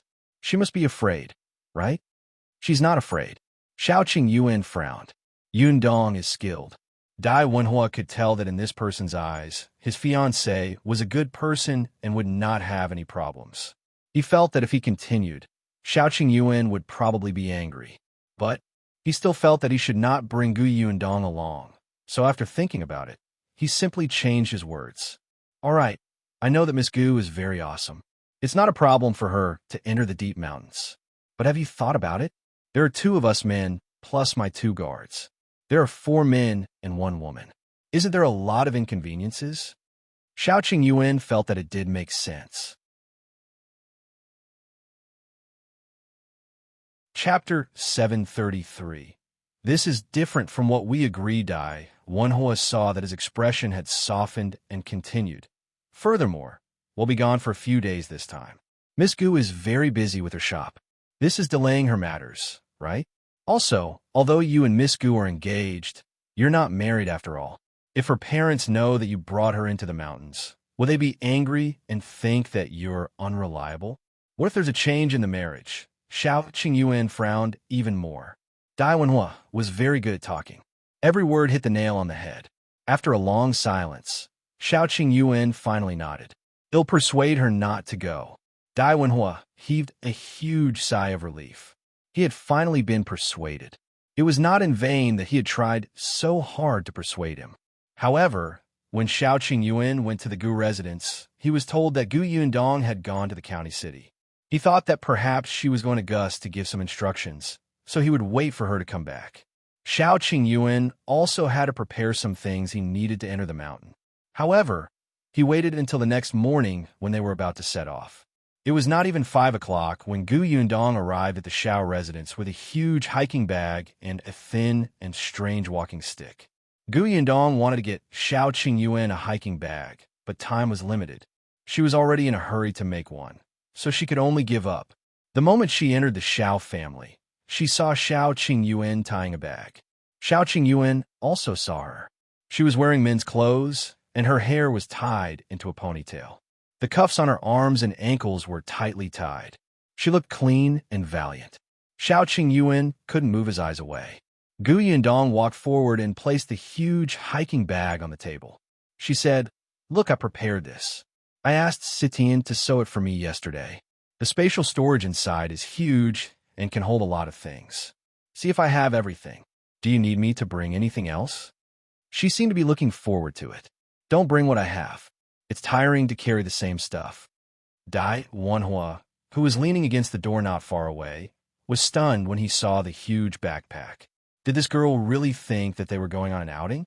With such a bag, she would probably not be able to carry it before she reached the foot of the mountain, right? He reckoned that she would have to let Shao Qingyuan carry this bag. Suddenly, he felt that Miss Gu was such a worrisome woman. Fortunately, he had already persuaded Shao Qingyuan yesterday not to let her follow. Wenhuo waited for Shao Qingyuan to refuse, but he did not expect that after seeing Yundong's excited expression and the carefully prepared backpack, Shao Qingyuan would immediately nod and say, "It's very complete. This bag is so big.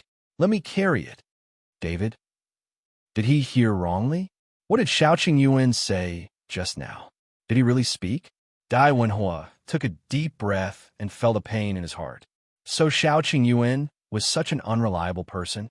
The two people who were talking in the central room acted as if they did not see him at all and continued talking. "No need. This backpack looks big, but it's actually very light. Do you see this strap? It's several layers, which can reduce the pressure. It's very easy. Why don't you give it a try?" As she spoke, she closed the backpack, but her hand was still inside. She put some important things into her space and put the strap on Shao Qingyuan's shoulder. "It's very light, right?" Shao Qingyuan was surprised. It really didn't weigh much. It felt as light as a layer of skin. Chapter 734. Morning-tempered Yundong took the backpack down. "Why don't you carry this? I'll bring you a bag. Why don't you carry the bag, and I'll carry the backpack?" Shao Qingyuan was helpless.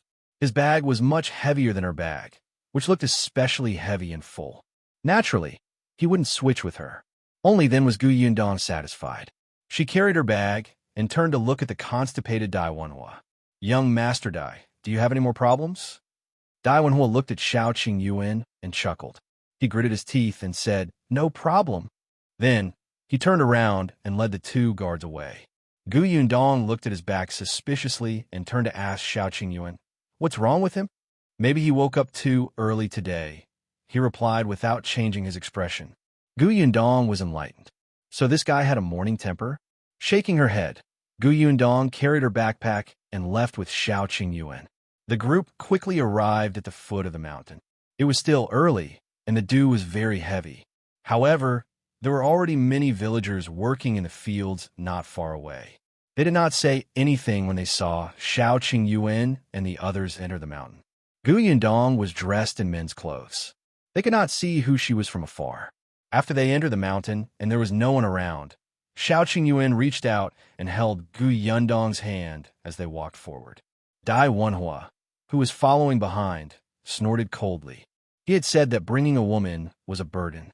Unexpectedly, even though Brother Shao looked smart and bold, he could not overcome the challenge of beauties and allowed his fiancée to fool around.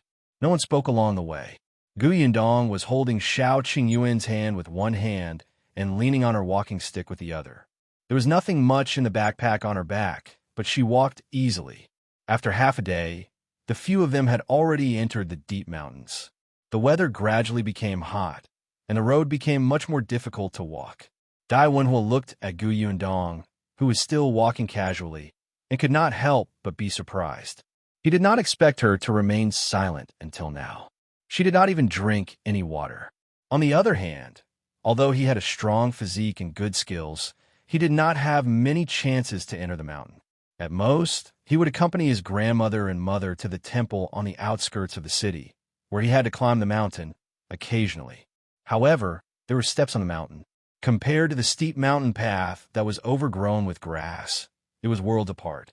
Although Wenhuo did not feel tired, it was indeed a little strenuous to walk. Moreover, he did not have any baggage on him. He was the young master, so he naturally had the 2 guards carrying his things. At noon, Shao Qingyuan saw a slightly flat spot near the pool and finally said, "Let's rest and eat before moving on." Wenhuo agreed, and the others naturally had no objections. Shao Qingyuan placed the bag on his back on the ground and found a rock for Yundong to sit on. "He'll go hunt 2 pheasants. Wait for me here." "Okay," Wenhuo quickly said. "Let Dai Yi and Dai Zhong go." His 2 guards immediately stood up, but Shao Qingyuan said, "No need. I'm familiar with this place. He'll be back soon." With that, he carried his bow and arrow and ran out agilely. Wenhuo still gave Dai Yi a look, and the latter quickly followed. Yundong looked at him with a faint smile. After half a day, she could tell that Wenhuo had a problem with her following them into the mountains. However, it didn't matter. She squatted down and opened her backpack. Then, she took out the small milk pot and washed it in the water. David was speechless. Chapter 735. Sharp Contrast Pot? She actually brought a pot? Did she really think that she was here for an outing? Wenhuo could not understand what was going on in this woman's mind. However, Yundong had already started to look for rocks to build a small stove. Wenhuo frowned. At the same time, the other guard, Zhong, felt that it was not good to let a girl do things, so he whispered, "Young master, they'll go nearby to pick up some firewood."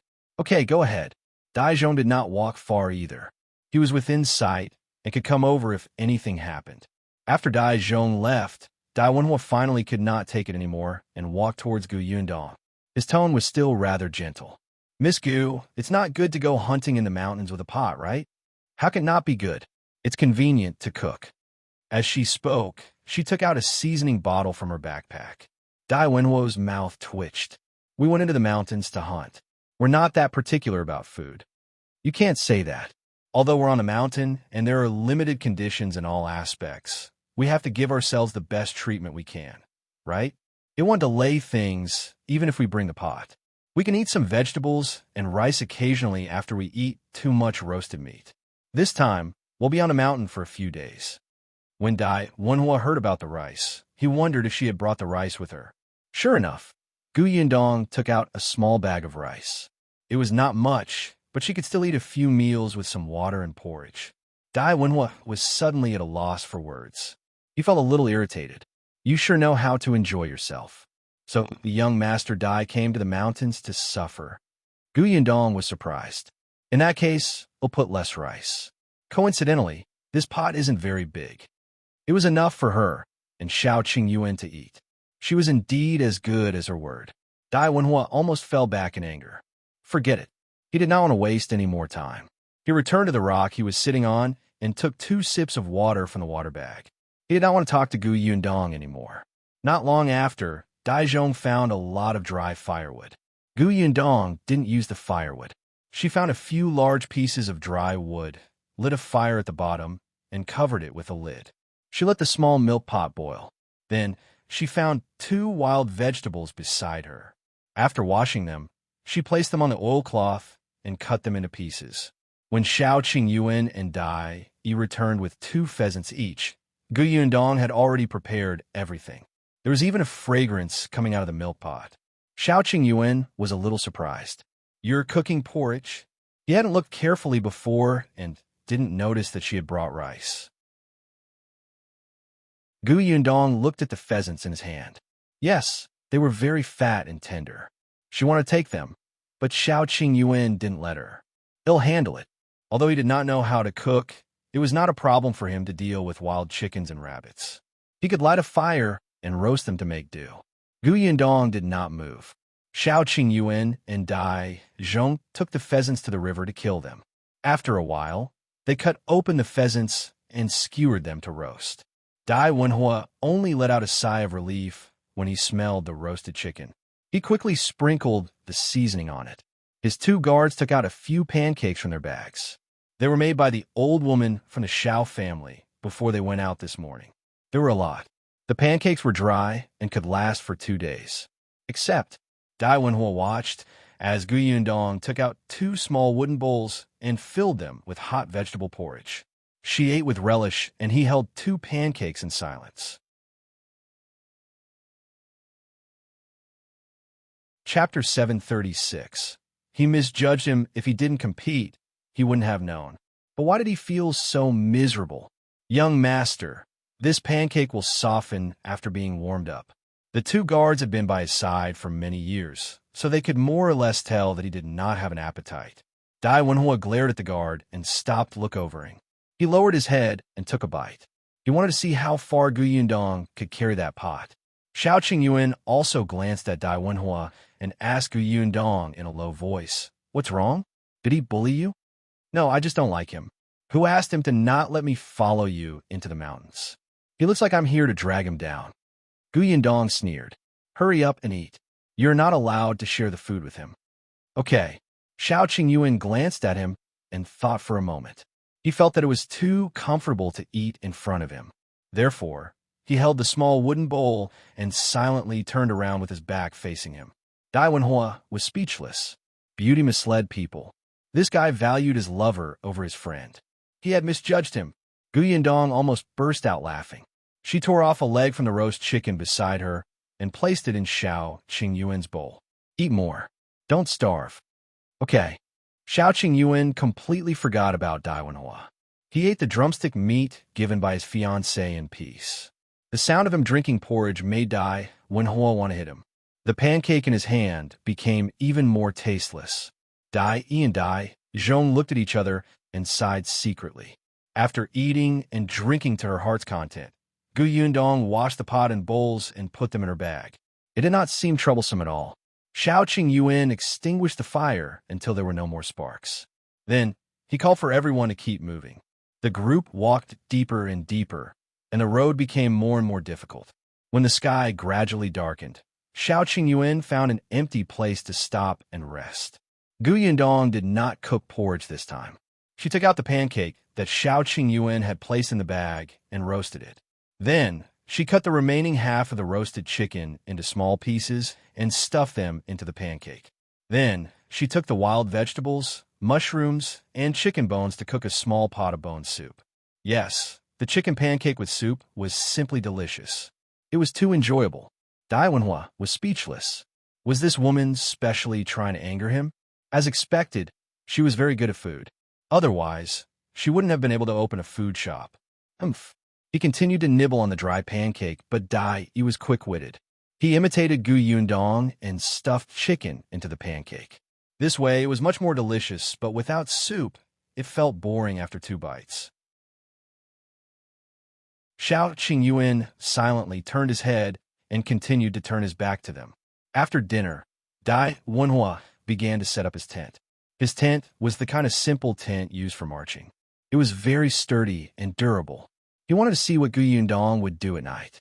She was capable of cooking and had enjoyed it for the entire day, but the most difficult thing was to sleep at night, right? Wenhuo knew that Shao Qingyuan basically spent the night on trees when he went deep into the mountains. However, the trip this time would be long, so he also prepared a tent. Still, Wenhuo had seen it last night. Shao Qingyuan's tent was actually just a layer of cloth. It was barely able to block the wind.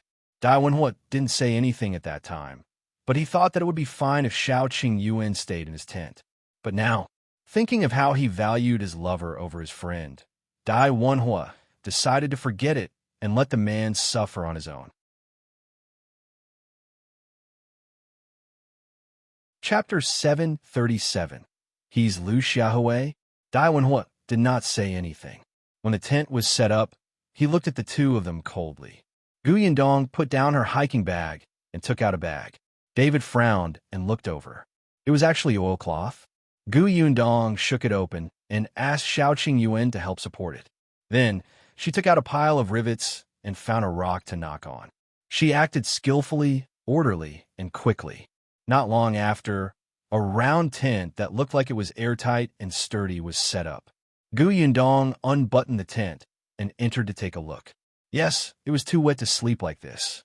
Although there was a layer of oilcloth underneath and a pile of grass under the oilcloth, it was still a little cold. She did have a damp-proof pad, but unfortunately, it couldn't be used here. Until Qingyuan opened his bag and took out a piece of leather to lay on it. Yundong immediately laughed. "You're so thoughtful. It's getting late. Just go in and rest." With that, he raised his tent that could not be simpler than a layer of cloth. The corners of Yundong's mouth twitched. He put away the tent. "This tent is big enough. You can sleep in here too." Uffed. Wenhuo, who had quietly walked over to take a look at Yundong's strange tent, heard this and spat out a mouthful of water. Yundong gave him a disdainful look. "Don't make a fuss. You have to do what's convenient when you're outside, understand?" This was nothing convenient, right? Yundong ignored him and turned to look at Qingyuan. However, she saw that he was stunned and did not move. She could tell that he was nervous when she saw him swallowing uncomfortably. Qingyuan thought about it very much. He felt that he should stay in the same tent as Yundong. But, in the end, he still had to consider her reputation. There were not only the two of them here, but also Wenhuo, a young master who had been influenced by rules and etiquette since he was young. So he still shook his head, but Yundong said, "I only feel safe when you live there. Otherwise, I won't be able to sleep at night." Qingyuan immediately nodded. "Okay, he'll protect you. Forget it. What rules and etiquette? If Wenhuo would dare to go out and spout nonsense, he would kill him." Wenhuo felt the death threat that Qingyuan threw over and almost spat out a mouthful of blood. They could not be friends anymore. After leaving the mountains, it was better not to interact with each other. He did not have such friends. Qingyuan put away his pile of rags and went straight into Yundong's tent. However, the moment he entered, there were only the two of them left in the small space. His nose was filled with her scent, and Qingyuan's body stiffened uncontrollably. Yundong became nervous when she saw him buttoning up the tent. Damn it, she had overestimated herself. Now, the blood in her body began to gurgle and surge. Her hands and feet were stiff. It was Qingyuan. He secretly heaved a sigh of relief and said, "It's getting late. You should sleep." Okay. Yundong slowly lay down. With his back facing Qingyuan, his breathing became lighter. It was terrifyingly quiet in the tent. Wenhuo leaned over, but she did not hear a single sound. Could it be that his brother is Liu Xiahui? What nonsense are you thinking? Wenhuo went into his tent. Daizhong was on night watch today. He went straight up the tree and quietly watched the movements below. Chapter 738. Tacit Understanding. The night passed uneventfully. When Yundong woke up, he saw Qingyuan sleeping a meter away from him. His entire body was well-behaved. His eyes were closed, and his breathing was calm. It was not the first time Yundong had seen him sleeping, but now that he was lying not far from her, she had a very different feeling. The first thing she saw when she woke up was him. She could be in a good mood for the entire day. Yundong could not help but smile as she slowly sat up. However, no matter how gently she moved, Qingyuan still opened his eyes instantly. There was a moment of confusion in his eyes, but he quickly regained his senses. "You're awake." He had just woken up and his voice was a little hoarse. However, Qingyuan looked at her with a burning gaze. He subconsciously reached out and pulled her into his arms. He had wanted to do so last night, but he was afraid that he could not control his impulses so late at night. Now, Qingyuan suddenly coughed lightly and immediately let go of her. "Wait here for a while. He'll get water for you to wash up." With that, he turned around and left the tent, looking a little disheveled. Yundong was stunned for a moment before she suddenly laughed out loud. Did he not know that it was easy to be impulsive in the morning? She stretched her back and packed her things. After tidying up, the few of them set off again. However, although they said that they were going into the mountains to hunt, in fact, everyone was distracted. Shao Qingyuan didn't care much about the prey. Before he came out, he had brought a small basket that was hanging on his waist. Along the way, he had been looking for precious and rare herbs. Wenhuo said that he was here to kill big guys, so he pretended not to see any roe deer, wild boar, deer, or sheep on the way. At most, Zhong and he would hunt wild chickens and hares to fill their stomachs. But Yundong still noticed that Wenhuo seemed to be looking for something. What was he looking for? Yundong did not ask and pretended not to know. On the third day, the group stood at a fork in a road. When Shao Qingyuan asked which way they were going, Wenhuo asked him, "Have you explored both roads?" Shao Qingyuan shook his head. "I've been to the left, but I've never explored the right." Wenhuo said, "Then take the right." He smiled. There might be something good. Shao Qingyuan had no objections. He had been to the left side before, and there were not many medicinal herbs. This time he could check the right. Perhaps he could find by Musi. The group walked to the right for another day. Perhaps because it had been a long time, Wenhuo became a little anxious. However, Yundong felt that he might have eaten too much meat and was getting fired up. Forget it. For the sake of his mother, Yundong still gave him a portion of porridge when she cooked again. Otherwise, what if he went back another day to complain? She would be so embarrassed about Madame Dai. However, at night, she told Shao Qingyuan about Wenhuo. He must have something to do in the mountains and asked you to lead the way. Yes, I know. Shao Qingyuan nodded. But since he didn't say, there's no need for us to ask. We're just leading the way. Everyone has a tacit understanding. He had already seen it. Someone who really wanted to go hunting in the mountains should not have such a reaction. After a pause, Shao Qingyuan continued, "Do you still remember that Qingyuan was looking for me?" Yundong was stunned. Why was it related to Qingyuan again? She frowned and thought for a moment. A moment later, she suddenly remembered. You mean the last time he asked you to talk alone? Chapter 739.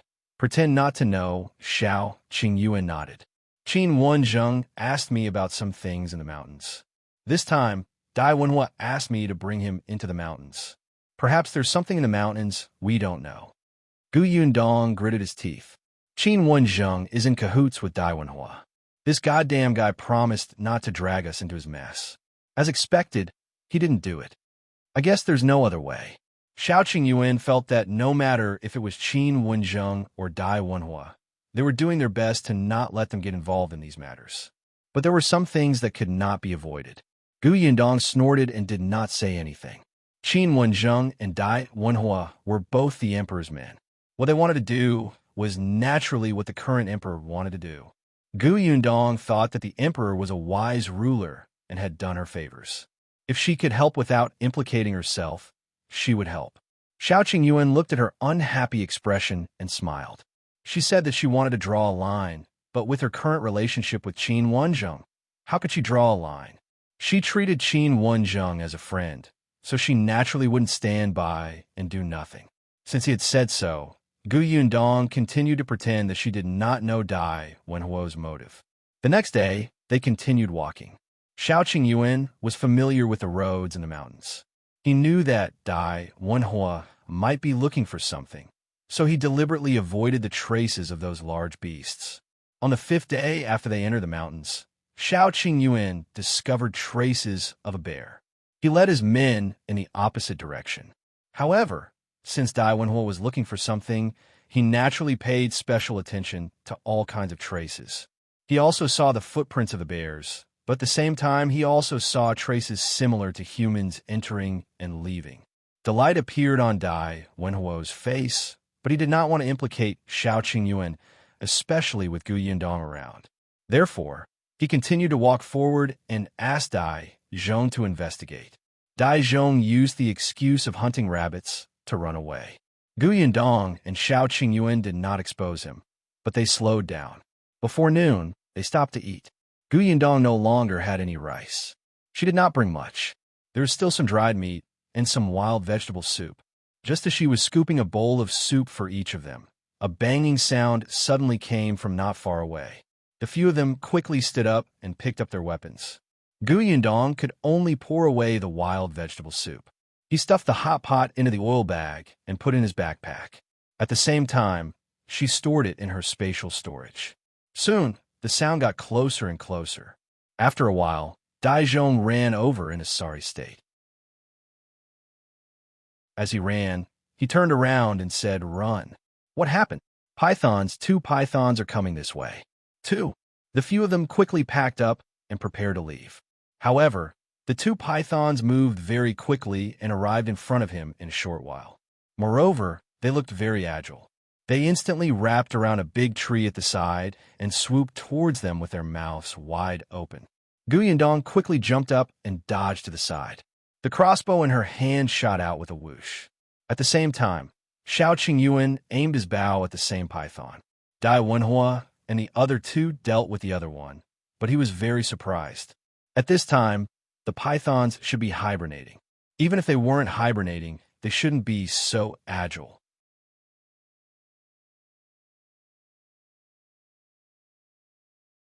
Chapter 740. Wenhuo grabs Yundong and runs away. Zhong pointed at the stomach of one of the pythons. It was bulging and looked like there was something inside. Wenhuo suddenly remembered the traces of people passing by on the ground and immediately understood. Someone must have disturbed these 2 pythons, and they were swallowed? Wenhuo frowned. How long have they been swallowed? She wondered if they could be saved. Zhong shook his head. From the looks of it, it's been a few hours. There's no hope. Wenhuo did not ask further and began to focus on dealing with the pythons in front of him. They were all skilled people and had sharp weapons in their hands. It was not difficult to kill the pythons. Therefore, not long after, the pythons could not defeat their encirclement and fell to the ground with a bang. The other one suddenly went crazy. Its tail wrapped around the tree, and its head began to hit the other trees crazily. Yundong quickly dodged to the side to prevent the branches from hitting her. Unexpectedly, just as she dodged, she bumped into Wenhuo, who was walking over. Just as she was about to curse him for getting in her way, something suddenly fell in front of her. Yundong's expression changed slightly, and her pupils constricted. Wenhuo screamed, "Run!"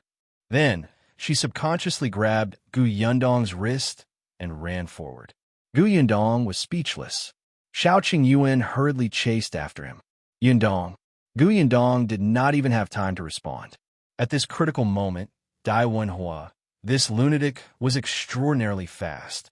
She did not even have the time to stop when she was dragged forward. She could only hear Shao Qingyuan's cries and buzzing. The sound was so stimulating that it made one's scalp tingle. She inadvertently glanced at her head and was shocked by the huge hornets behind her. Wasn't this too much? Hearing the buzzing sound getting closer and closer, Wenhuo sped up. Yundong was caught off guard and fell forward. However, before she could fall, Shao Qingyuan, who had rushed up from behind, had already picked her up and carried her on his shoulder before running forward. Yundong was speechless. She lay on Shao Qingyuan's shoulder with a look of despair. In the end, she dug in her pocket and took out 2 masks. She put one on her face. Then, she turned around with great effort and put it on Shao Qingyuan. After running for an unknown period of time, the buzzing sound behind them finally became softer and softer. In the end, they could no longer hear it. Only then did they slowly exhale and stop. The situation was urgent just now, so Shao Qingyuan did not think too much about it. He only wanted to catch up to Yundong as soon as possible. Only then did he realize that he should not have run like this. He squatted down to check on Yundong. "Are you all right?" Yundong was fine, but she felt uncomfortable from the bumps. This was a mountain road. She had already tried her best to control herself when she was carried like this on the mountain road without vomiting.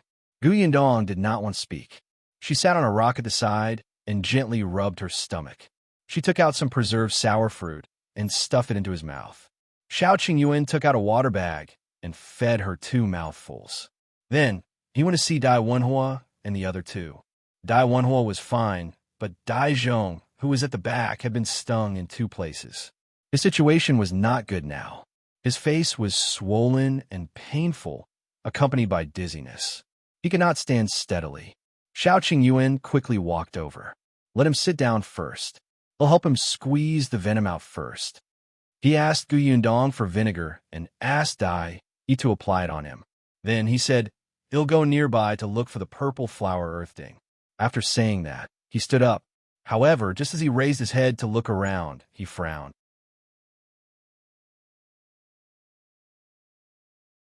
Chapter 741. Alone, they were lost. Shao Qingyuan pursed his lips. He wasn't afraid of getting lost.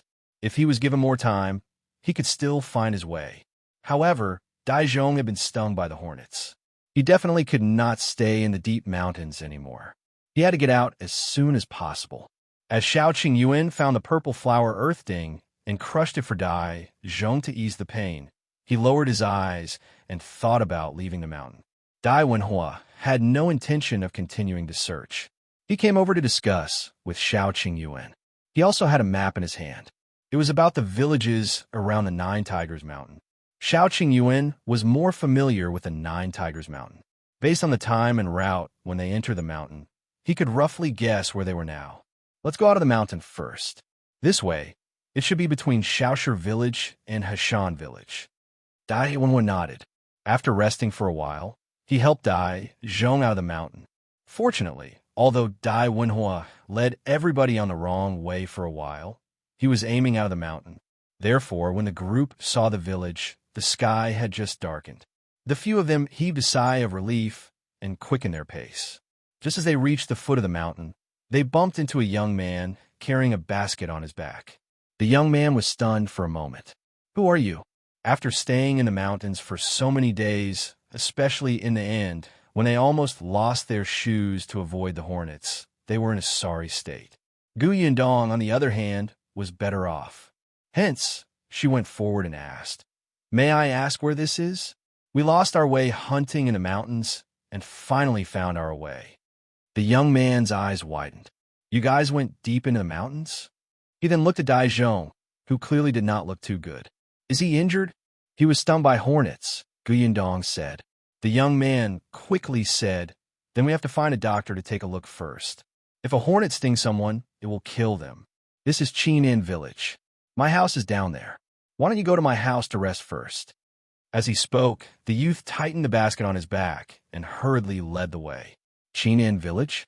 This didn't seem to be within the range of Shaoshi village to Hashan village. It seemed that they had deviated from the route, but fortunately, they had a place to stay after leaving the mountains. The few of them followed the youth down the mountain.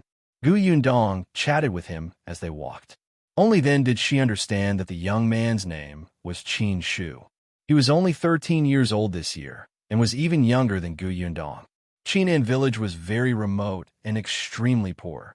There was a river separating it from Qinbei village on the other side. The two small villages were in the mountains, so it was not easy to get out of town. There were less than 200 people in the entire village, and the land was very barren. However, Qingyuan seemed to be very happy. He said, there are very few outsiders in our village. It's very cold.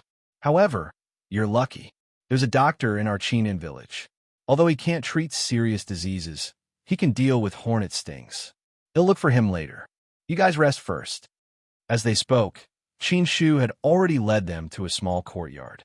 Qingyuan opened the courtyard door and put down the basket on his back. He called him in to sit. He'll get you some water. Yundong sized up the courtyard in front of her. It was very small and dilapidated. There did not seem to be anyone in the house except for Qingyuan. There were only 2 rooms and only one set of things. Yundong and Shao Qingyuan looked at each other and quickly understood that this youth was alone.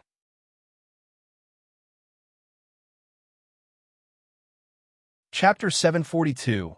Qingyuan poured some water and told him to sit for a while he went out to look for the doctor. He followed him.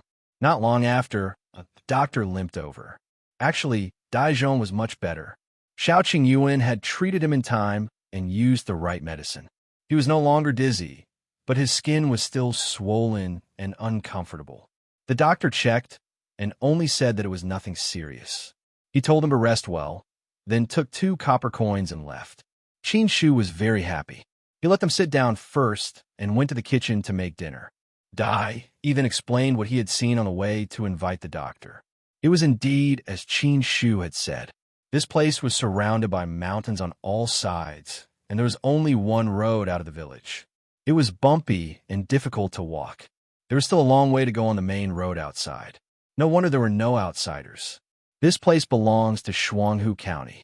It takes nearly 6 hours to get to the nearest Anbei town, and it's even further to the county city. Moreover, this village doesn't have a carriage. We can't buy one even if we want to. When Qin Shu came over, he happened to hear this.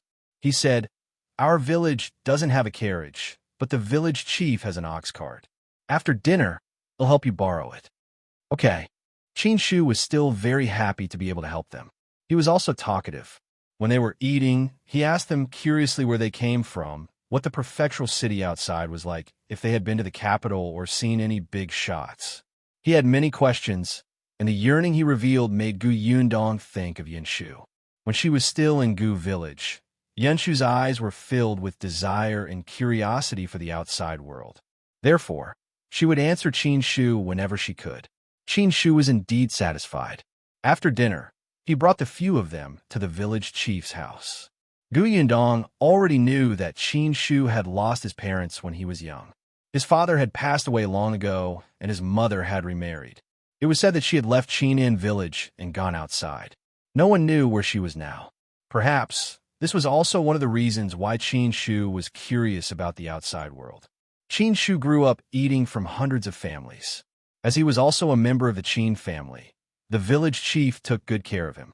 The village chief already knew that Qin Shu had brought a few lost strangers from the depths of the mountains. The village was only so big, so everyone knew about the slightest accident. Compared to Qin Shu's pure enthusiasm, the village chief was clearly much more cautious. He sized up the 3 people standing in front of him. Although they were all wearing rough clothes, it was not difficult to tell that these 3 people were people who lived extremely well. Dai Wenhuo, in particular, was much more distinguished than the young masters of the rich families he had seen in the county city. As the village chief watched, he felt uncomfortable. He shifted his body slightly to control the urge to stand up and give up his seat to them. He coughed lightly and asked, "You want to borrow the ox cart to go to the county city?" "Yes." It was Dai Wenhuo who spoke. "Don't worry, village chief. We won't borrow it for nothing. We won't give you any less money." Gu Yundong rubbed her forehead. "Young master, you're too direct." The village chief shifted uncomfortably again. "It's not impossible for you to borrow my ox cart, but who will drive it? Originally, my son could send you there, but he hasn't been feeling well these 2 days and can't go out." Qin Shu immediately said, "I can send him there." The village chief glanced at him and said in frustration, "You? Are you sure?"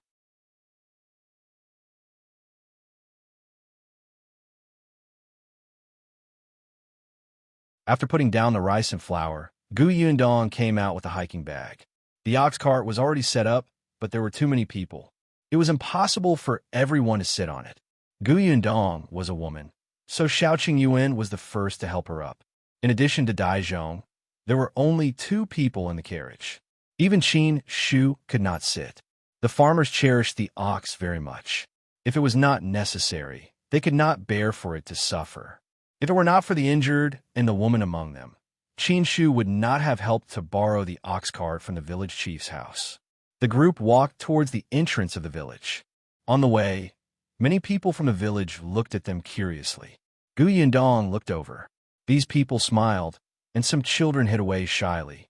Gu Yundong suddenly liked this village very much. It was a very peaceful, simple, and friendly village. Although it was remote, it actually felt like a paradise. It was only when they were outside the village that Gu Yundong slowly retracted her gaze and looked at the narrow road that led to town. Although they had set off early in the morning, the journey was really long. It was not until noon that they finally arrived at Anbei town. If you find any errors, ads pop up, ads redirect, broken links, non-standard content, etc., please let us know report so we can fix it as soon as possible.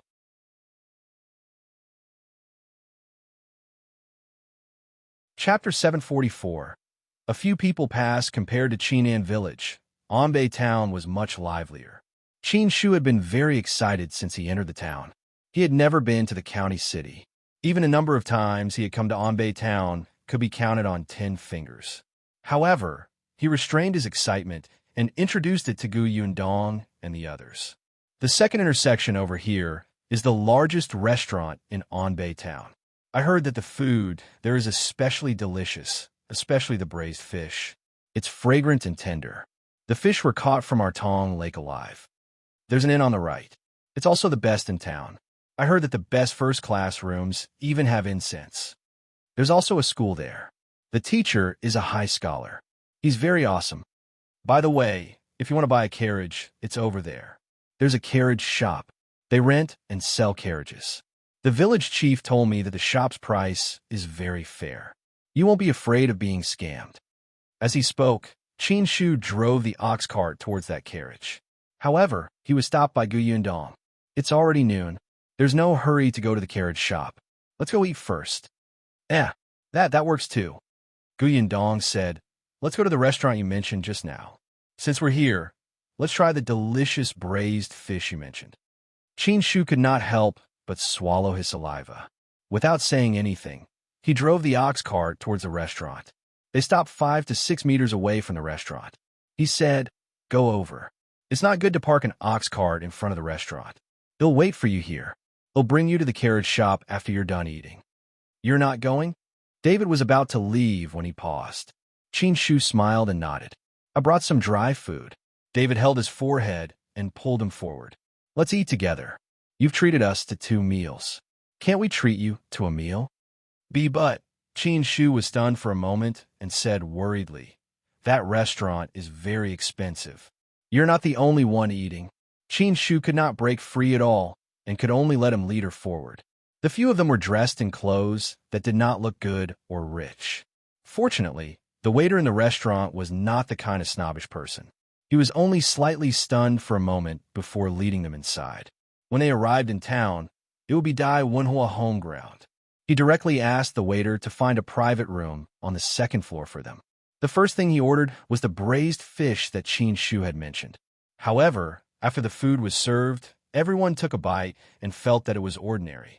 Hence, almost everyone only touched their chopsticks once before stopping.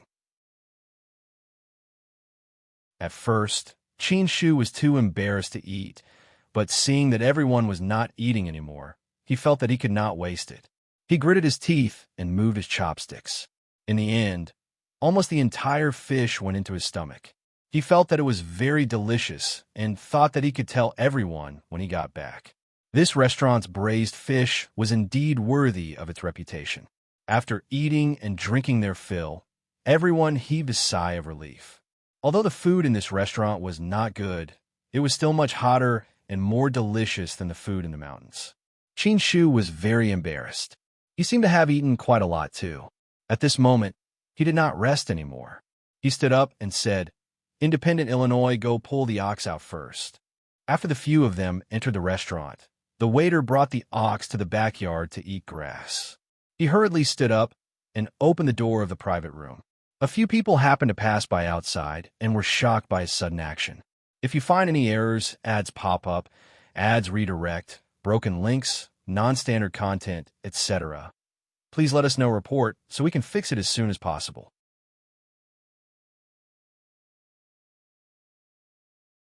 Chapter 745. Very similar, one of them saw that Qin Shu was dressed in tattered clothes and could not help but scold. Be careful. Can you afford to compensate if you bump into him? As soon as he finished speaking, Shao Qingyuan suddenly raised his head and looked at the man who spoke. His eyes narrowed. Wenhuo, who was beside him, wanted to retort, but Shao Qingyuan stopped him.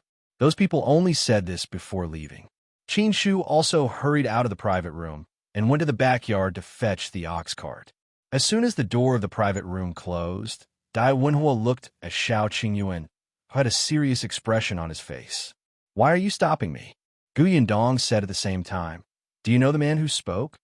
Shao Qingyuan was actually a little uncertain. His voice sounds familiar, and his eyes are very similar. After a pause, He turned to Gu Yundong and said, "Do you still remember that we encountered a group of robbers on the way to Qingyuan Prefecture with the escort agency to transport the 4 jars of wine from the Tao family?" "You mean?" Shao Qingyuan nodded. Back then, the leader of the robbers said a few words. I heard it, and it was the same voice as that person just now. Although their faces were covered back then, their eyes were exposed. The man's eyes were also very similar to that person's just now.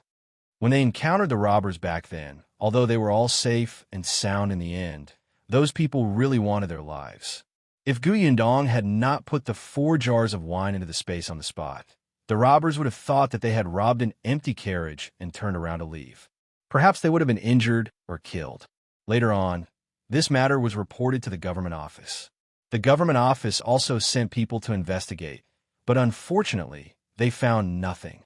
After Shao Qingyuan and the others returned to Fengkai County, they had also told Tao Feng, the eldest son of the Tao family. Unfortunately, Tao Feng didn't have any clues, so they still didn't know where these robbers had come from or where they had escaped to. However, he did not expect to see someone suspected of being a robber in this small Anbei town. "Shall we go and take a look?" Shao Qingyuan nodded and followed Gu Yundong out. However, he was stopped by Dai Wenhuo. "Since he's seen you before, you'll be easily discovered if you go." He called Dai. "Follow them and take a look. Be careful not to be discovered." "Yes." Dai quickly left the private room, and Shao Qingyuan sat back down. Dai had experience in this aspect, so it was indeed more suitable for him to go. After a quarter of an hour, Dai returned. His expression was a little serious, but he shook his head at them and said, "There's nothing unusual. They should just be here to eat." Gu Yundong and Shao Qingyuan looked at each other and did not ask further. They stood up and said, "Let's go down first. Qin Shu must be anxious." The few of them went downstairs. As expected, Qin Shu was already waiting outside the restaurant. He was lowering his head and chatting with the cow, looking very happy. Gu Yundong and Shao Qingyuan walked in front, while Dai Wenhuo was a few steps behind. Then, Dai whispered into his ear. Dai Wenhuo's expression suddenly changed. "Are you serious?" "Yeah, he might be related to the guy we're looking for." Dai Wenhuo sneered. In that case, this trip was not completely fruitless. "Young master, should we?" Dai Wenhuo raised his hand. "Keep an eye on them for now. Check their footholds. If they're really related, it's best to follow the trail to where they hid the thing deep in the mountains." "Yes." Dai took a few steps back and turned to leave. Only then did Dai Wenhuo quickly walk forward and catch up to Shao Qingyuan and the others.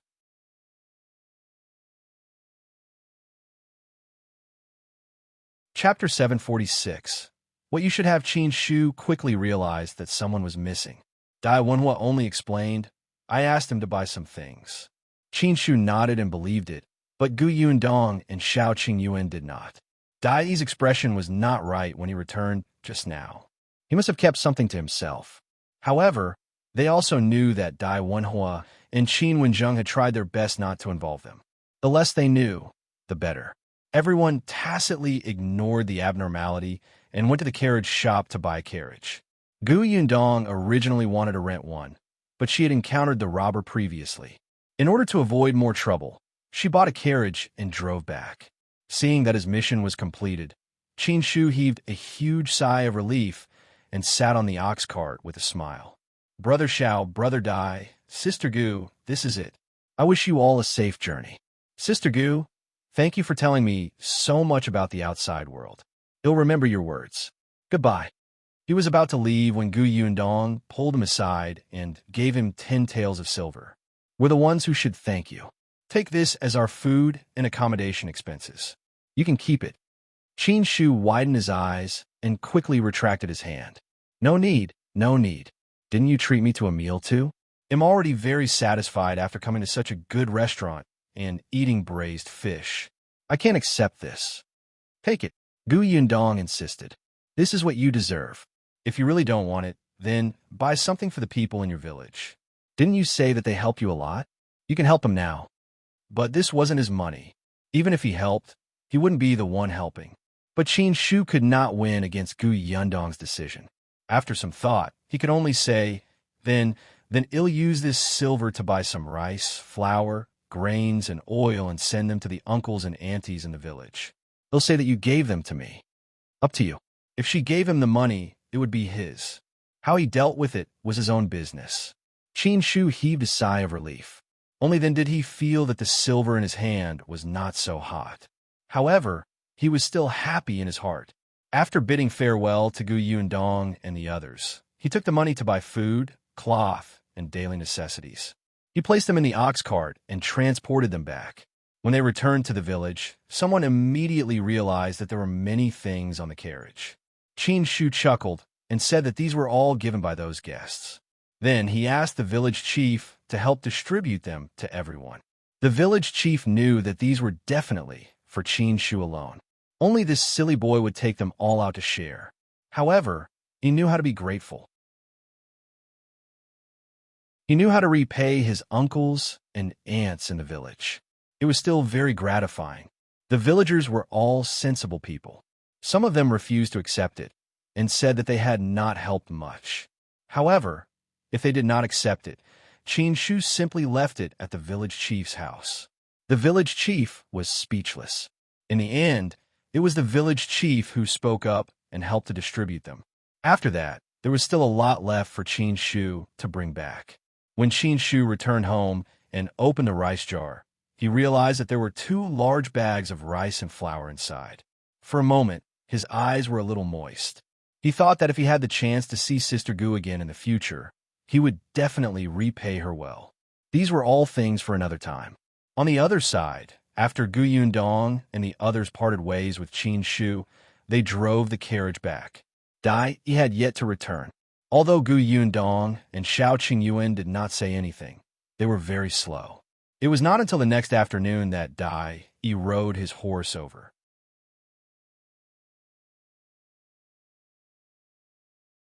Chapter 747. Coax Him. After 2 days of recuperation, Dai Zhong had completely recovered. As soon as Dai arrived, he leaned over and whispered into Dai Wenhuo's ear. The latter's expression instantly turned serious. He said to Shao Qingyuan directly, "I have something urgent to attend to and have to leave first. I can't return to Fengkai County with you guys. I'm sorry." Shao Qingyuan naturally wouldn't stop him. "All right, let's meet in the prefectural city another day. Until next time." Until next time, he cupped his fists at Shao Qingyuan and nodded at Gu Yundong. Then, he took the horse that Dai he had brought over. He flipped over and jumped. He suddenly shook the reins and ran away like lightning. Dai and Dai Zhong bade farewell to the 2 of them and immediately followed. Not long after, the 3 of them rode further and further away and disappeared from Gu Yundong's sight. She and Shao Qingyuan looked at each other and shrugged. "Looks like we have to go back ourselves." The 2 of them didn't ask or be curious about what urgent matter Dai Wenhuo had.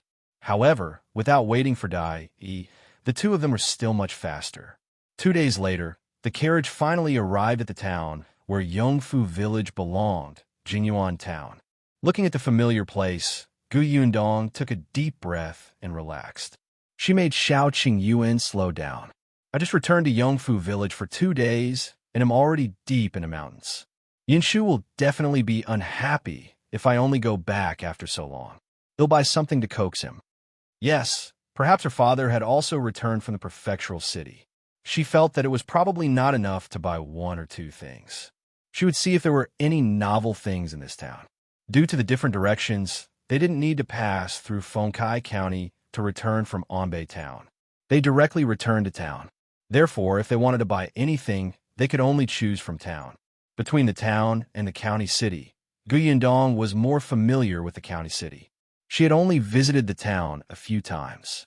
Now, she realized that there seemed to be a few more shops in this town that sold canned food. Gu Yundong and Shao Qingyuan went in to take a look. Although the shop assistant was enthusiastic, the can was different from her product. She held the bottle to her nose and smelled it. She even smelled a strange smell. This was because the seal was not done properly. Enduring her discomfort, she quickly ran out. She was no longer curious about the canned food in the other shops. She should focus on choosing a gift for Yinshu. Every time she picked a gift, Gu Yundong felt like her head was going bald. She had a terrible headache. However, there were not many novel things in this town. There were not even as many as in her spatial storage. Gu Yundong stopped in her tracks. Yes, she could make a few things according to the things in the space, just like the puzzle from before. Whether it was her mother, Yinshu, Yunke, or even her father, they were all very interested.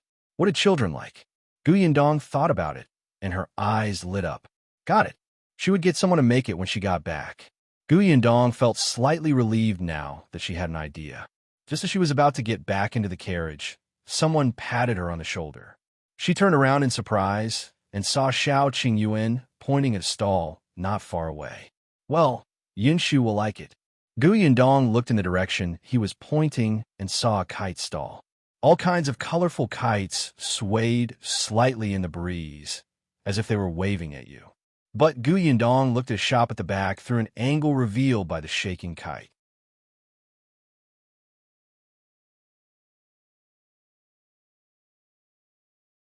Chapter 748. Reluctance. Gu Yundong's eyes flashed with joy. She said to Shao Qingyuan, "Wait for me there first. He'll be back soon." Shao Qingyuan wanted to say that he could accompany her to buy it, but Gu Yundong had already run out. However, someone asked him to make way from behind, so Shao Qingyuan could only lead the carriage to the side. But when he looked up again, Gu Yundong was nowhere to be seen. The kite stall was still there, but Gu Yundong was not there. Didn't she go to buy a kite? Where did she go? At this moment, Gu Yundong was already standing in the shop behind the kite stall. This was a shop that sold bows and arrows. Other than bows and arrows, it also sold some materials for bows and arrows. The business looked ordinary, but the shopkeeper sat happily at the door drinking tea and basking in the sun. He did not seem to care much. When he saw Gu Yundong enter, he slowly stood up and asked with a smile, "Miss, do you want to buy a bow or a custom-made bow? How long does it take to customize a bow?" The shopkeeper smiled and said, "That depends on what you need. An ordinary one can be obtained in 10 days to half a month. If you want top-notch materials, it might take half a year to a year." That long? Gu Yundong frowned. Wasn't this too long? After some thought, she asked, "Then how much are the best bows and arrows sold here? What are you buying the bow and arrow for? Do you learn to use it at home? Or do your brothers use it to practice archery? Or do you go hunting in the mountains?" In this day and age, there are different types of bows and arrows. In terms of arrows alone, they were determined by the different uses such as combat, field hunting, school review, signals, and so on. Arrows used for combat were not allowed among the commoners. If they were discovered, they would be captured and executed. As for bows, there were also simple and complicated ones. The price was differentiated by the size and material of the bow. If a girl like Gu Yundong needed it, the bow would most likely have some accessories to make it look good. Gu Yundong listened to the shopkeeper's introduction and was a little curious. So there was such a big difference in bows and arrows. However, the bow and arrows she wanted to buy were mainly used for field hunting. She simply wanted it to be durable. The shopkeeper seemed to be in a good mood and took out a few types for her to see. Gu Yundong took them one by one and tried them out. How should I put it? They don't seem to have much feelings. Although she did not use a bow and arrow, she had a crossbow. Once she picked up this crossbow, the blood in her body would faintly become excited. But the bow in front of her did not make her feel so. The shopkeeper saw her serious expression and laughed. "Miss, are you not satisfied with these few? Anything else?" Gu Yundong put down the last bow and asked. The shopkeeper hesitated for a moment before saying, "There's one more." He went to the storeroom at the back and carefully moved one out. Gu Yundong's eyes lit up at the first glance. When she took it and tried it, she nodded hurriedly. "I want this." The shopkeeper clicked his tongue. "I can't even bear to sell this bow. You sure know how to choose. Then are you selling it? If you can't bear to part with it, why are you still taking it out? Who are you lying to?" The shopkeeper snorted. "He'll sell it for 12 taels of silver." Gu Yundong gave him a banknote without hesitation. The shopkeeper immediately beamed with joy. "All right, go ahead and pick the arrows. 80 copper coins for an arrow. At least 20 arrows. Since you didn't bargain, we'll give you 5 for free.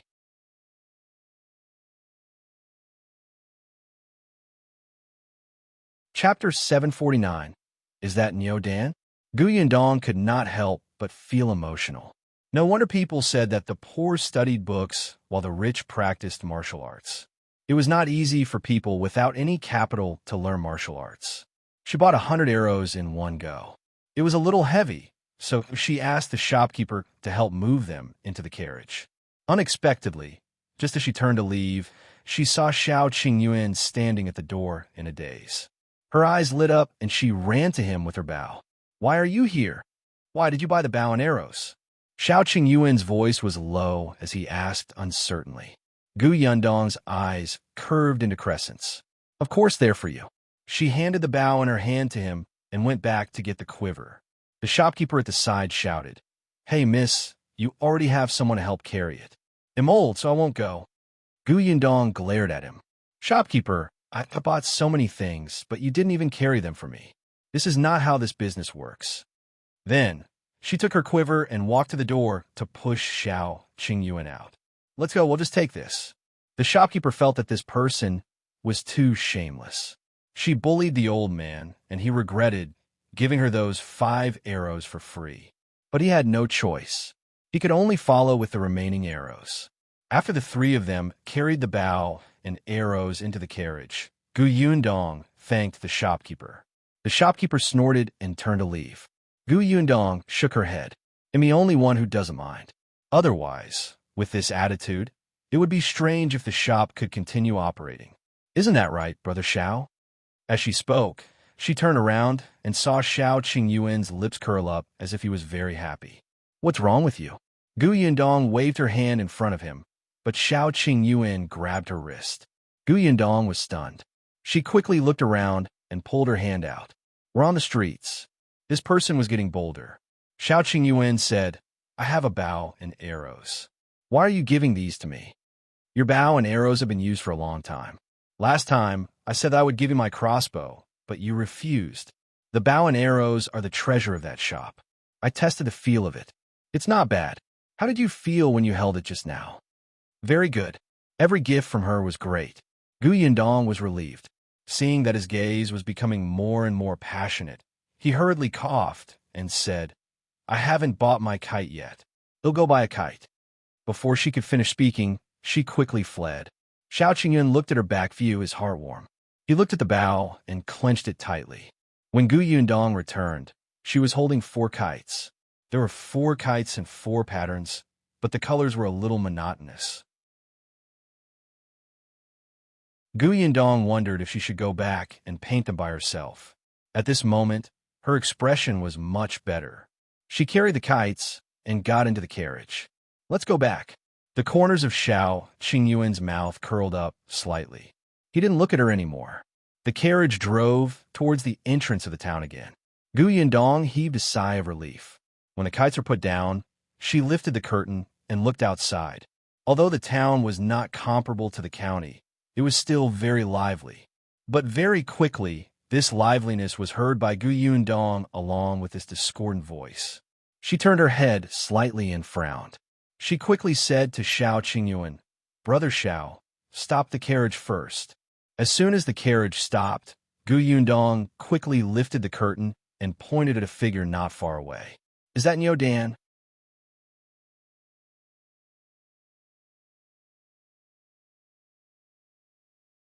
Chapter 750. I'll uphold justice for you. Let's go take a look. Shao Qingyuan jumped down from the shaft, and so did Yundong. The 2 of them took a few steps forward and arrived at the entrance of a school. Wasn't this school the one in Mo Hall, where she had sent Yunfu over, but was not satisfied with that pedantic teacher? Niu Dan was indeed studying here. However, the current Niu Dan was standing outside the school, shouting that he had been wronged. His book basket had fallen to the ground, and he did not have time to pick it up. His face was filled with stubbornness, but his eyes were red. He seemed to want to enter the school again to look for the master, but he was stopped by the gatekeeper. There were still a few students standing behind the door, pointing and laughing at him. Yundong's expression darkened. She immediately pushed aside a bystander and called out, "Niu Dan." Niu Dan turned his head. When he saw that it was Gu Yundong, the emotions that he had been suppressing instantly collapsed. As if he finally had someone to rely on, he burst into tears. Large drops of tears fell. Sister Yundong. Gu Yundong quickly took 2 steps forward, squatted down, patted his shoulder, and wiped his tears with a handkerchief. What's wrong? What happened? Tell me. I'll help you.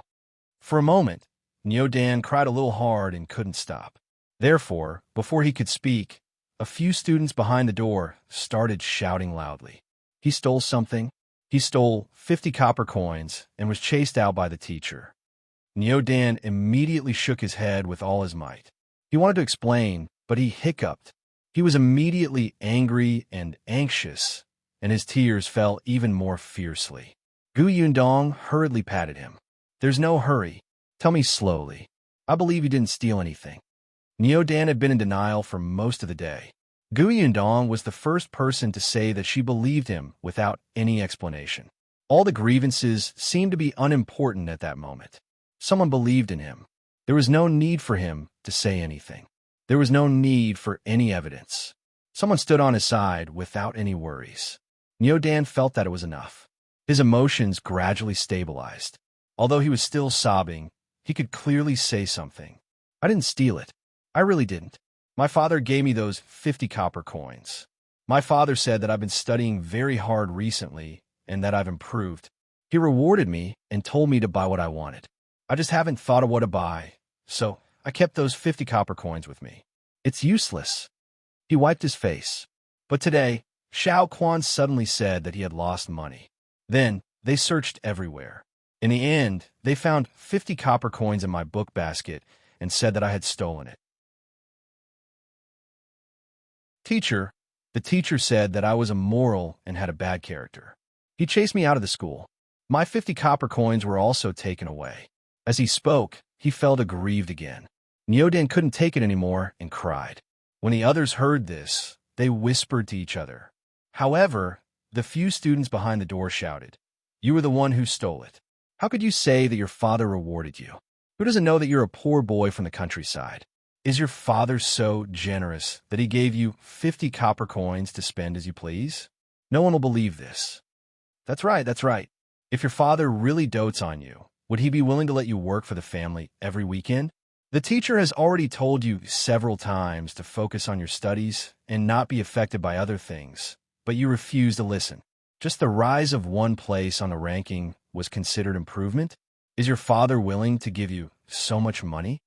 If you find any errors, ads pop up, ads redirect, broken links, non-standard content, etc., please let us know report so we can fix it as soon as possible.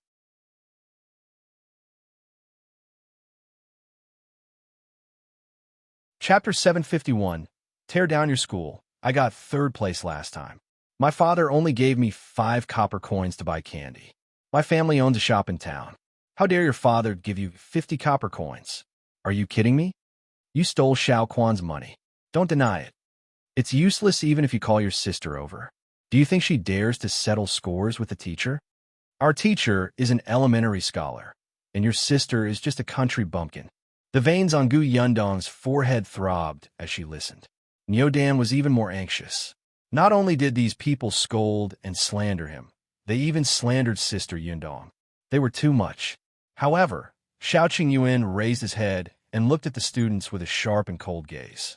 Among the few students, the oldest was only 13 or 14 years old. Once Shao Qingyuan became ferocious, he could even scare an adult man, let alone these bookworms who only knew how to act tough and never see the world. Immediately, someone trembled and took a few steps back. The others suddenly stopped shouting and did not even dare to breathe loudly. Niu Dan looked at Gu Yundong uneasily. Sister Yundong, it's fine. He'll seek justice for you. Putting aside the fact that Niu Dan often came to her house and called her elder sister all day long, his enthusiastic look made Gu Yundong treat him as a younger brother. He had such a good relationship with Yongfu. His father worked in her workshop, and his grandfather was Chun Liang. She could not ignore it. No matter what, she had to clear his name and take back the money that belonged to him. Gu Yundong believed that Niu Dan had 50 copper coins as pocket money. This was the red packet she had given Chun Jinbao. At that time, she heard Qin Jinbao mutter that Niu Dan had been improving in his studies recently, and he would give him a reward. She patted Niu Dan's shoulder and stood up. She looked at the gatekeeper and said, "Call your teacher out." The gatekeeper snorted. "You think you can tell me what to do?" The gatekeeper seemed to be different from the one Yundong had seen before. Compared to this, the gatekeeper from last time was much more polite. Shao Qingyuan saw his arrogant look and suddenly took 2 steps closer to him, kicking the door behind him. "Go and call him." "You, how dare you? Do you know what this place is?" Shao Qingyuan looked at him coldly. "They'll give you 10 seconds. If I don't see the teacher, they'll tear down your school." The gatekeeper's expression changed. Seeing that the man did not seem to be joking, he could only point at him with a trembling finger. You wait." Then, he quickly turned around and stumbled to call for help. Niu Dan looked at Shao Qingyuan in a daze. He used to be very afraid of him. He had personally seen Shao Qingyuan throw a child into the water and almost drown him. After listening to Yunshu's brainwashing, his impression of Shao Qingyuan changed slightly, but he was still afraid. Who knew that Sister Yundong would be engaged to him? Niu Dan felt that this was like a dream. For this reason, he didn't dare to go to the Gu family for a few days. Later on, even if he went to the Gu family and often met Shao Qingyuan, he never spoke to him. However, he did not expect that one day, this man called Wolf Cub would actually stand in front of him. He was so tall and majestic, like a mountain, as if he could help him block all the wind and rain. Niu Dan felt that he was actually not scary at all. He felt that he had let the man down by calling him a wolf cub in the past. He felt a little sad. At this moment, the gatekeeper came out with the master of the academy. If you find any errors, ads pop up, ads redirect, broken links, non-standard content, etc., please let us know report so we can fix it as soon as possible.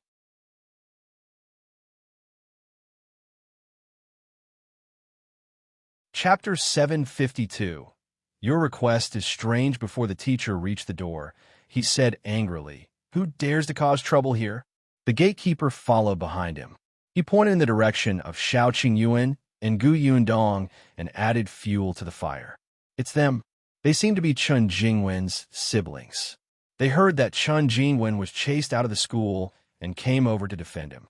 Chun Jingwen did such an unbearable thing and didn't allow anyone to say it. That man almost kicked the door down." The other students, who were so frightened by Shao Qingyan that they did not dare to speak, also went forward to complain as if they had found a backer. "That's right, teacher. They're barbarians. No wonder Chun Jingwen dared to steal money. It's because his family has such a brother and sister who can't differentiate right from wrong." His sister also said that no matter what Chun Jingwen said, she would believe him. The master's expression was ugly. He stood at the door in a few steps. He glanced at Shao Qingyuan, then his cold gaze landed on Niu Dan. He was a teacher after all.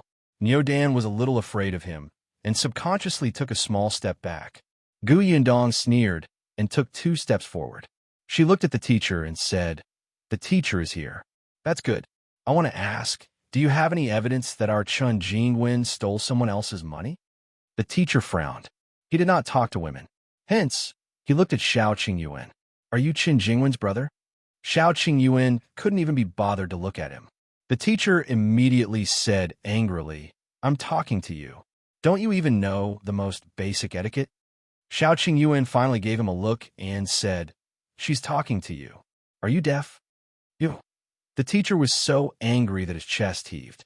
After a long while, he said, "I don't talk to women. I don't talk to brainless people." Gu Yundong almost laughed out loud. Shao Qingyuan's mouth was so sharp. She secretly applauded him. "You're saying that I'm brainless? I'm an elementary scholar. I'm a dignified elementary scholar. I'm rich and knowledgeable. To be able to teach here, compared to a country bumpkin like you, our difference is simply heaven and earth. You actually say that I'm brainless." Gu Yundong finally could not help but laugh. This is the first time I've heard someone praise themselves so exaggeratedly in front of so many people without batting an eyelid. How shameless. What did you say?" This time, he was willing to talk to the woman. Gu Yundong smiled. "As expected, you're deaf. I say, you're shameless." "Say that again." Gu Yundong was surprised. This is the first time I've heard such a strange request. Since you're so sincere, he'll reluctantly repeat again. I say, you're shameless.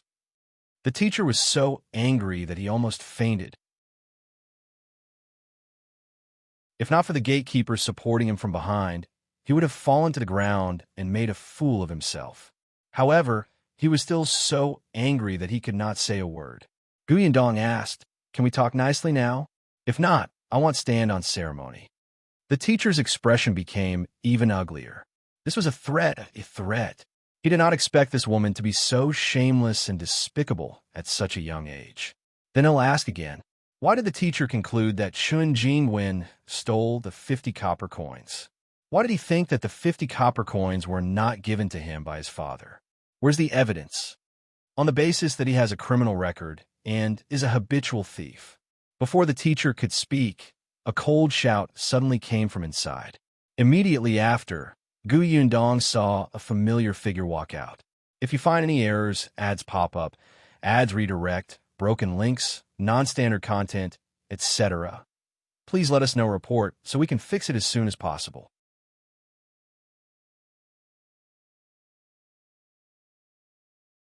Chapter 753.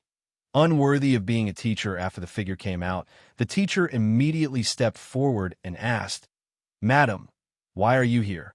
Madam Sun said, "I heard that a woman was present. I thought that you would definitely be troubled, so I came out to take a look." The teacher sighed and nodded. That's true. This woman is very tricky. Gu Yundong almost burst out laughing when she heard that. Were the two of them out of their minds? Would he be put in a difficult position just because she was present? Was it difficult for her to ask 2 questions? Madam Sun had already turned around and looked straight at Gu Yundong. She said, "If you have any questions, you can ask me. You don't have to hold on to my husband." Gu Yundong chuckled. Who was holding on to your husband? It was as if she had taken a fancy to this old man. This woman felt too good about herself. All right, since you two are husband and wife, I won't stand on ceremony. Her eyes darkened. That moment of coldness actually made Madam Sun a little afraid. Did you just say that Qingyuan is a habitual thief?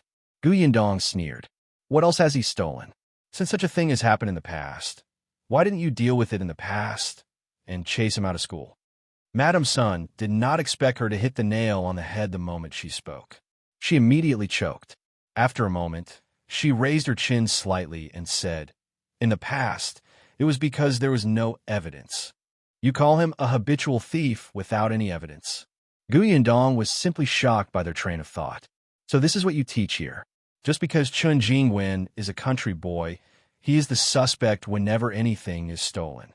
Then, he's called a habitual thief without any evidence showing that he stole anything. Then, based on that, he's guilty again when some student lost something, and he's chased out of school without even having the chance to explain himself. Gu Yundong burst out laughing and looked at the surrounding crowd. Did you hear that, everybody? I thought that the teacher of this Wenhuo Hall was just pedantic. Now I realize that he's not pedantic, but blind, paranoid, arrogant, irresponsible, and self-righteous. Teacher? Can someone like him be a teacher? If his students become high scholars and officials in the future, they will make groundless judgments based on their guesses too. Right? How many innocent people will go to prison? This is simply disregarding human lives. The onlookers couldn't help but nod. That's right. The teacher and his wife said that the child was a thief, but where was the evidence? To be honest, I used to think that this teacher was different from the other teachers I saw in other schools. He was always mysterious. When a woman brought a child to his door, he looked like he had seen a rat or a cockroach. It was as if everyone would like him. I think so too. I don't think the teachers of the other schools are as hard to satisfy as him. This girl is right. They're spreading this news without any evidence. Just now, this child was crying so miserably over there. One look, and you can tell that he was wronged. This teacher is like a dog. Look at what that Madam Sun is saying. Habitual thief? So it's all based on their own guesses. Then, if my family lost a chicken, can it be said that they stole it? Anyway, I saw her pass by my house, so I guess so. When Madam Sun heard the dissatisfied voices of the surrounding crowd, she saw that they were all standing on Gu Yundong's side. She immediately said angrily, But I have witnesses. If you find any errors, ads pop up, ads redirect, broken links, non-standard content, etc., please let us know report so we can fix it as soon as possible.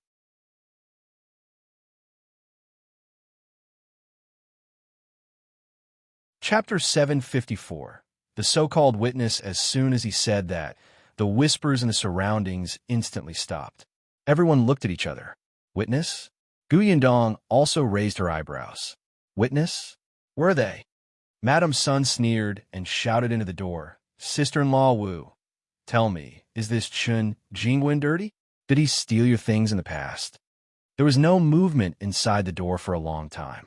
After a long time, a figure slowly walked out. Yundong was stunned. It was her, Qingyuan's husband, Wu Chang's mother. Madame Wu dawdled to Madame Sun's side.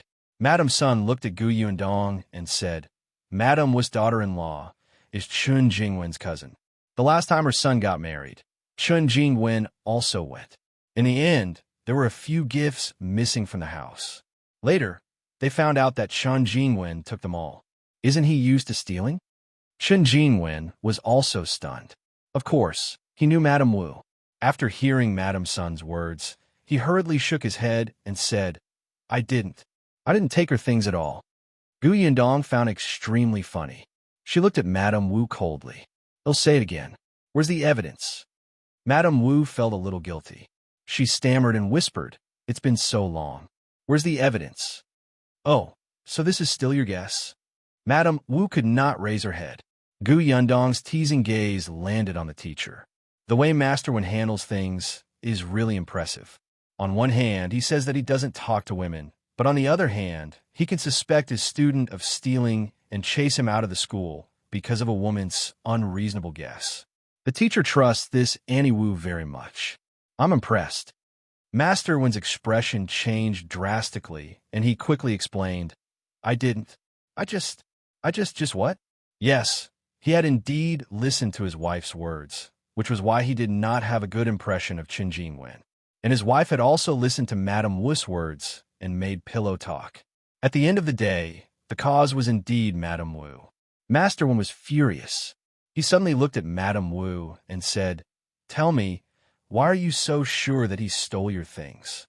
Under everyone's gaze, Madame Wu knew that if she did not say anything, she would probably not be able to raise her head in the future. She secretly took a deep breath and suddenly raised her head. It was Qingyuan who stole it. Back then, only he ran into the room where the gift was placed. The thing was gone. If it wasn't him, who took it? I'm an adult. I have no grudges with such a child. There's no reason to wrong him, right? No reason. Yundong sneered. How can there be no reason? Is it not a reason that the Wu family and the Chun family to fall out? Is it not a reason that your son wants to take in a concubine and the Chun family doesn't allow it and comes to your house to settle scores? Your Wu family is in the wrong first. You don't dare to look for the adults, so you schemed against the child. How impressive. After Yundong was done, she looked at Madame Sun. So she is your witness, right? This is truly an eye-opener. She made up stuff in front of you because of personal grudges, and you lambasted an innocent child based on that. In the end, your husband blamed everything on him and chased him out of school. Elementary scholar? Teacher? You're simply ruining the kids. Pooey, disgusting. If you find any errors, ads pop up, ads redirect, broken links, non-standard content, etc., please let us know report so we can fix it as soon as possible.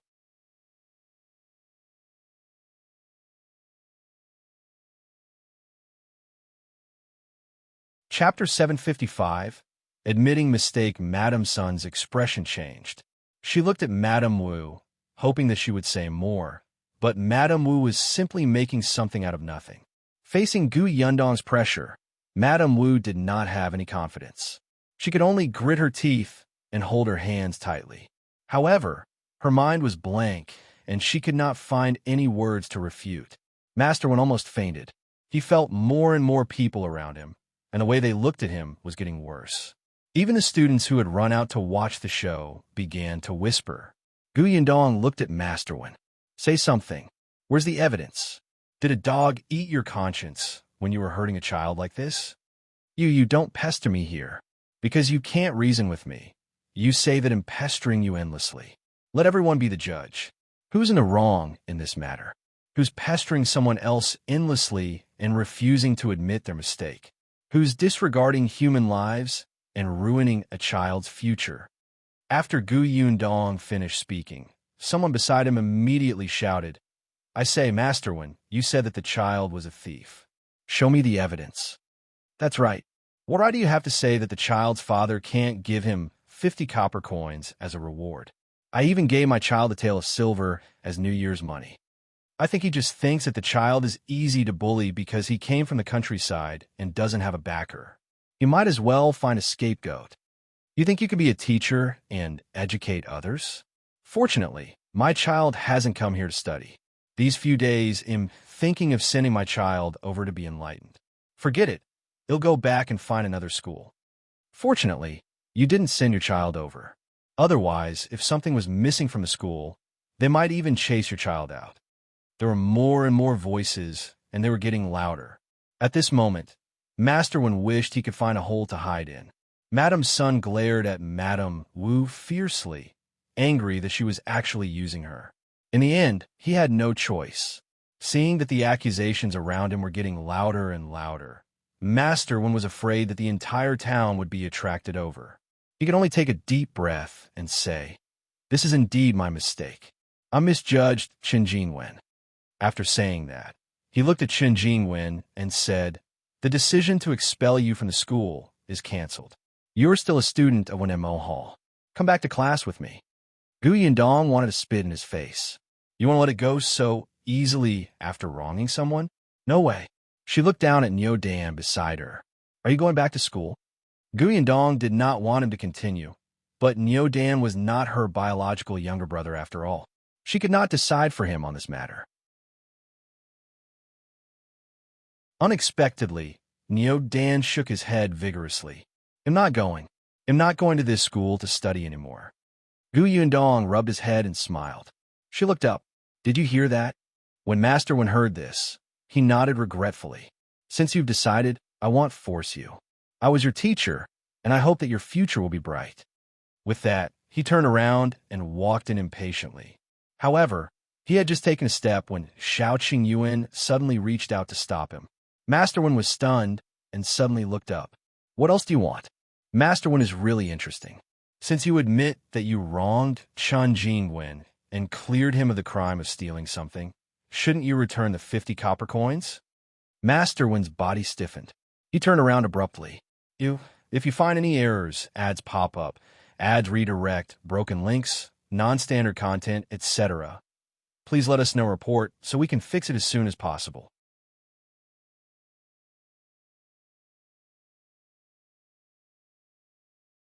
Chapter 756. Return the money. Could it be that what Master Wen said just now was all fake? Your apology was not from the bottom of your heart. It was just a show for others? Master Wen denied it on the spot. Of course not. It's just that Qingyuan said that the 50 copper coins was his, and Liu Xiahui also said that it was his. Both of them, in that case, call Liu Xiahui out. Let's face each other on the spot. How about that? The onlookers expressed that they had not finished watching the commotion and listening to the gossip. Master Wen had to continue making a fool of himself, so they agreed. That's right. Let's confront each other on the spot so that we don't malign the child. Call Liu Xiahui out. Master Wen had no choice. Although he was unhappy, his reputation was more important. Therefore, he asked the students in the school to find Liu Xiahui. Liu Xiahui was about 10 years old and looked older than Niu Dan. He was still a little nervous when he came over. He did not know where to put his hands and feet. Yundong narrowed her eyes and sized him up for a while. When he walked out of the door, she asked, You said that the 50 copper coins is yours, right? Liu Xiahui quickly nodded. It's mine. In that case, is there any mark on the 50 copper coins? Mark? Liu Xiahui looked surprised and reached into his pocket. He really could not understand what mark there was on the money. He was still young, and it was his first time doing such a thing. He could not take it any more in the face of a wily old fox like Yundong. He lowered his head and did not dare to look up. Gu Yundong continued, "You might not know, but Chun Jingwen's 50 copper coins were given to him by his father in front of me. Before giving it to him, his father happened to be writing and accidentally knocked over the ink, so the 50 copper coins were stained. I have ink on my 50 copper coins. They were stained when I was doing my writing this morning, so he couldn't finish. In an instant, he felt that his mouth was too fast and that something was wrong." Gu Yundong smiled and asked Niu Dan, "Is there ink on your 50 copper coins?" Niu Dan shook his head. "No, there's no color on my copper coins." "Oh, a few copper coins are stained with soil. I plan to wash them properly when I get back." Gu Yundong smiled and looked at Master One and the crowd. "Did everyone hear that? Now let's see what the 50 copper coins look like, shall we?" Liu Xiahui was too young and flustered. The others were not stupid and could tell that something was wrong in an instant. Master One's face was even more ashen. He looked at Liu Xiahui and shouted coldly, "Aren't you going to take out the 50 copper coins?" Liu Xiahui was so frightened that he trembled and took out a string of copper coins. Master One looked carefully. There was no ink at all, and there was indeed soil on 2 copper coins. It was obvious who was telling the truth. His cold gaze landed on Liu Xiahui. "Tell me, is this 50 copper coins yours?" Master One was usually very dignified. With this solemnness, the kid was immediately frightened to tears. "It's not mine. I accidentally saw Chun Jingwen counting copper coins in the corner. In a moment of greed, I deliberately said that it was mine. But I was wrong, Master. Don't chase me away." Master One's expression was very ugly. Madam's son, who was beside him, was speechless for a long time. Shao Qingyuan took the string of copper coins from Master One and handed it to Niu Dan. "If you find any errors, ads pop up, ads redirect, broken links, non-standard content, etc., please let us know report so we can fix it as soon as possible."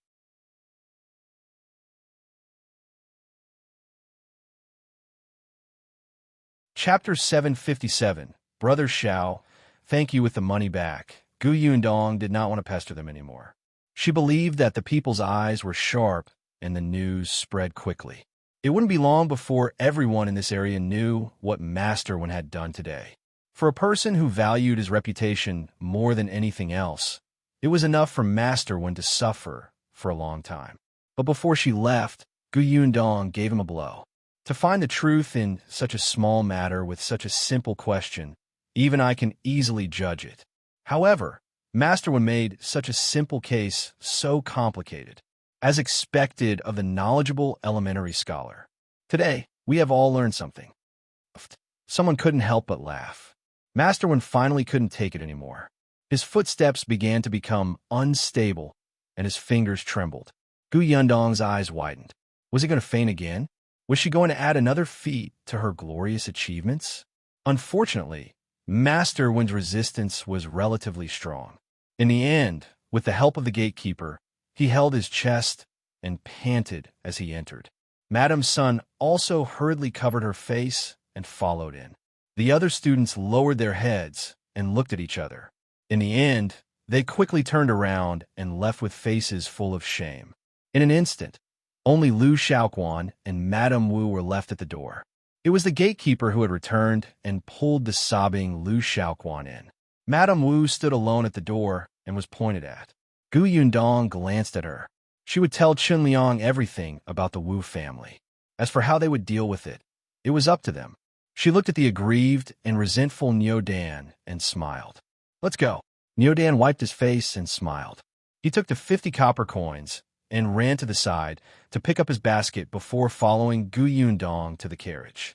When he got into the carriage and saw the kite and bow inside, his eyes widened. "Sister Yundong, did you buy these for Yunxu?" Yundong saw that his eyes were filled with envy and desire. Thinking that he had suffered greatly today, she gave him one. "This is for you." Niu Dan looked at her in surprise. "You're really giving it to me? You don't like it?" "Yes, I like it." He hugged the kite, and his face returned to its usual cheerful expression. Gu Yundong heaved a sigh of relief. This child's recovery ability was quite strong. Niu Dan held the kite for a while before carefully putting it down. He then looked up at Gu Yundong and pursed his lips. After a while, he said, "Sister Yundong, Thank you. You're welcome. Niu Dan lifted the curtain of the carriage again and said to Shao Qingyuan, who was driving, Shao, brother Shao, thank you. I won't call you a wolf cub anymore. You're better than them. Shao Qingyuan was stunned for a moment. In the past, he wouldn't have cared if Niu Dan thanked him or not. But now, he was still expressionless, but he nodded slightly. After some thought, he replied, no need. It's what I should do. Yundong, who was sitting in the carriage, was overjoyed. Then, she felt a little sad. In the past, Shao Qingyuan had received malicious intent. Although he had slowly gotten better recently, there were not many people who sincerely respected him. Most of them were just afraid of him. However, she thought that things would definitely get better in the future. Wasn't Niu Dan an example now?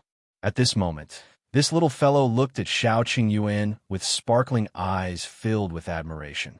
If you find any errors, ads pop up, ads redirect, broken links, non-standard content, etc., please let us know report so we can fix it as soon as possible.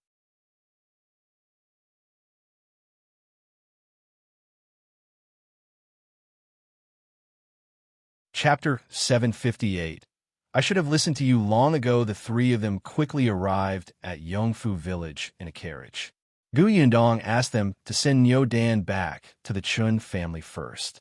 When the carriage stopped at the entrance of the Chun family's house, Madame Zhou was returning with a vegetable basket. She was stunned when she suddenly saw Shao Qingyuan sitting on the shaft of the carriage.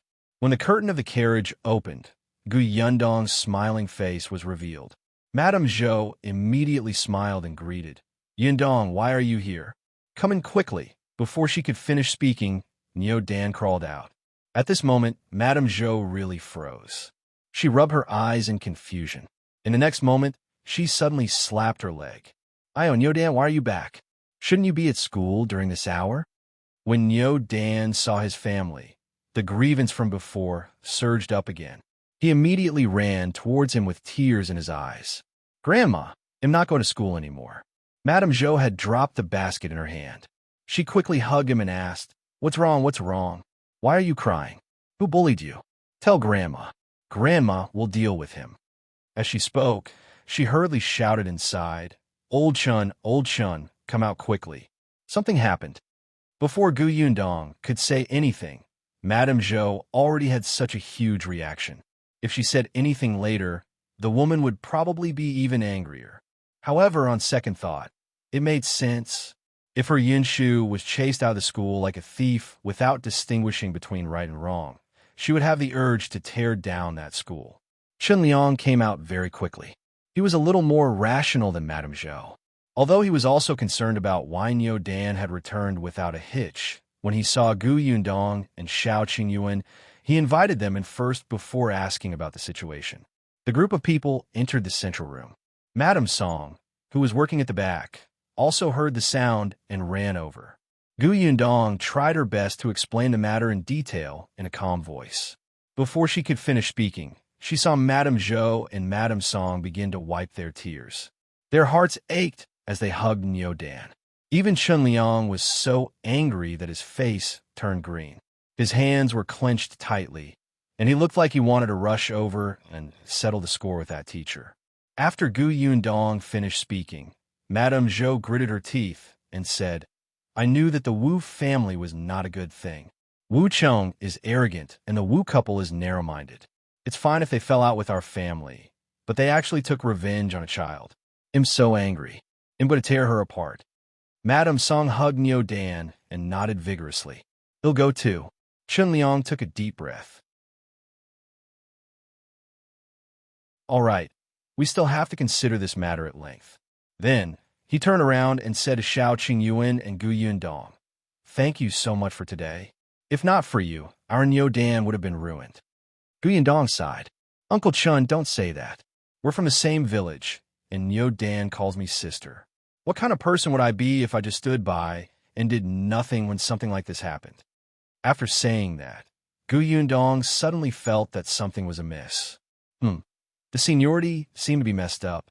However, after today's incident, I'm afraid Niu Dan won't be able to go to school. It's good that Uncle Chun doesn't blame me for blowing things up. Chun Liang waved his hand. It's fine if he doesn't go to that kind of school. When you told me that the teacher was too pedantic, I should have listened to you. He wouldn't have ended up like this. Yundong did not say anything. Seeing that this family was filled with righteous indignation and wanted to discuss the follow-up matters, she bade farewell with Shao Qingyuan. When she returned to the Gu residence, it was already a little late. Seeing Father Tong at the door, Gu Yundong hurriedly asked, "Are my parents back from the prefectural city? If you find any errors, ads pop up, ads redirect, broken links, non-standard content, etc., please let us know report so we can fix it as soon as possible."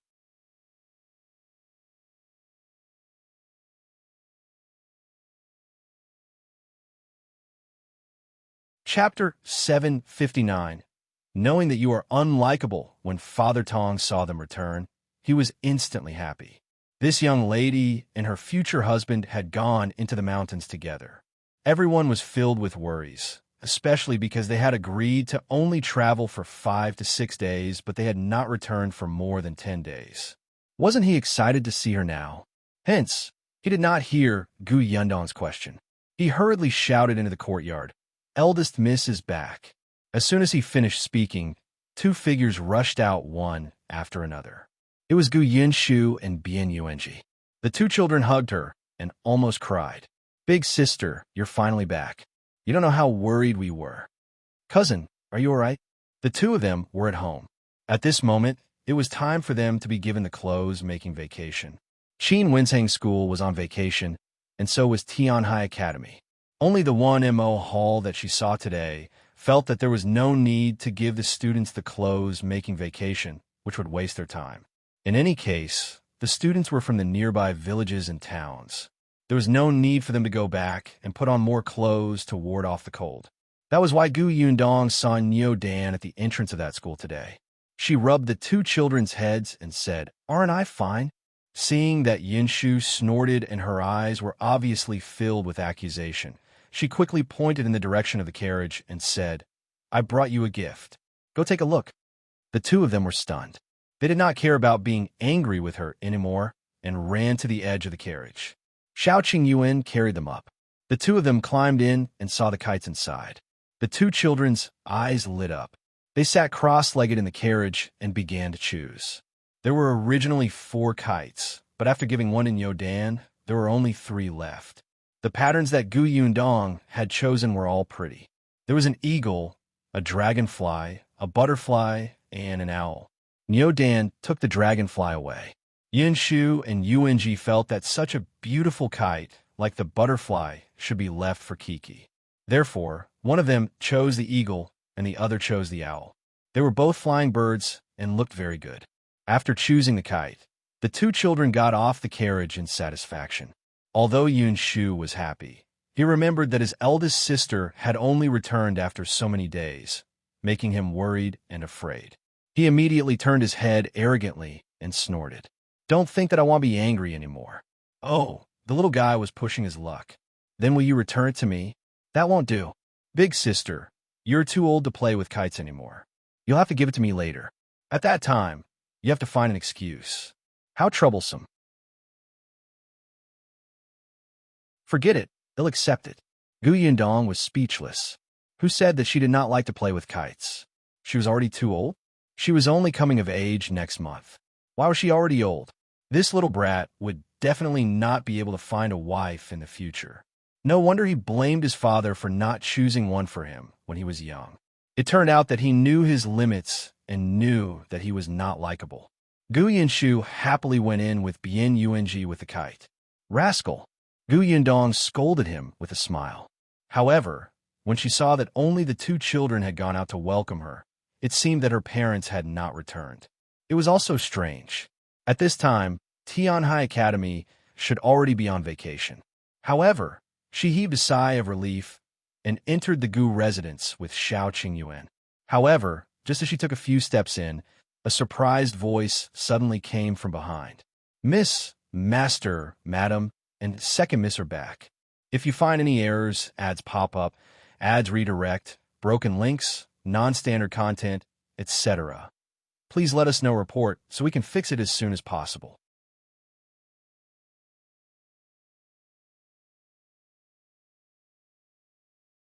Chapter 760. A man among women. Yundong stumbled and almost fell forward. Fortunately, Shao Qingyuan was quick-witted and rushed forward to support her. Yundong looked at him and said softly, "Should I say that we're lucky or unlucky?" It was also very coincidental that they had only returned a step earlier than her parents. Shao Qingyuan laughed. "Let's go and welcome your parents." "Yeah." The two of them turned around. Yunxu and Yuanji, who had also heard the sound, rushed past them and ran to the door. When Gu Yundong walked out of the door, she happened to see Yunxu, Yunke, and Yuanji hugging each other tightly, as if this was the only way to express their affection for each other. The children were jumping around, clearly overjoyed. Even Madame Yang was envious and went forward to hug them. Gu Yundong almost laughed out loud. She hurriedly shifted her gaze to her father.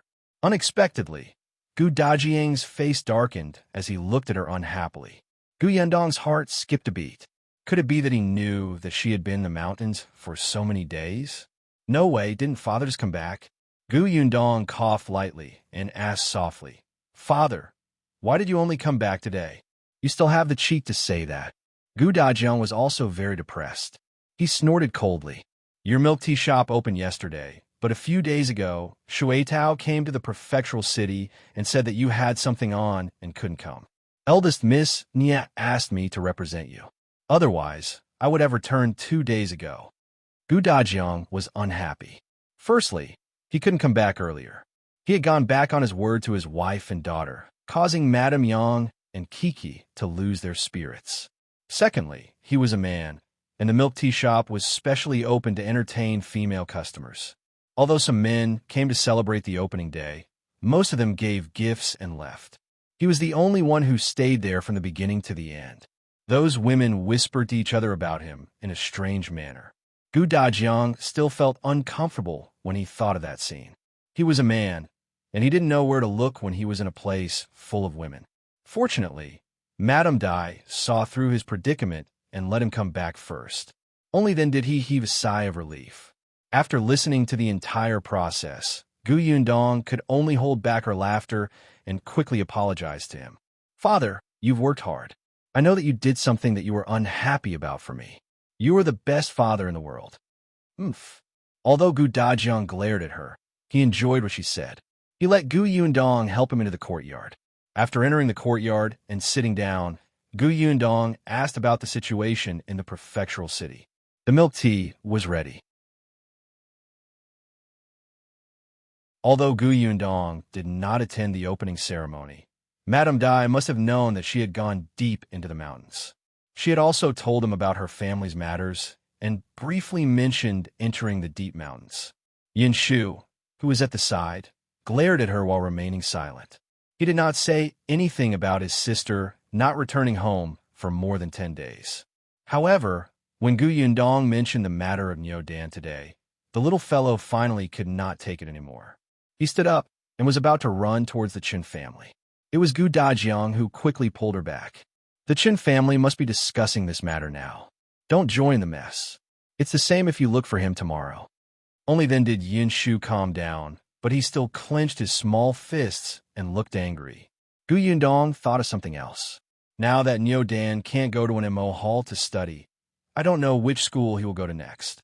If you find any errors, ads pop up, ads redirect, broken links, non-standard content, etc., please let us know report so we can fix it as soon as possible.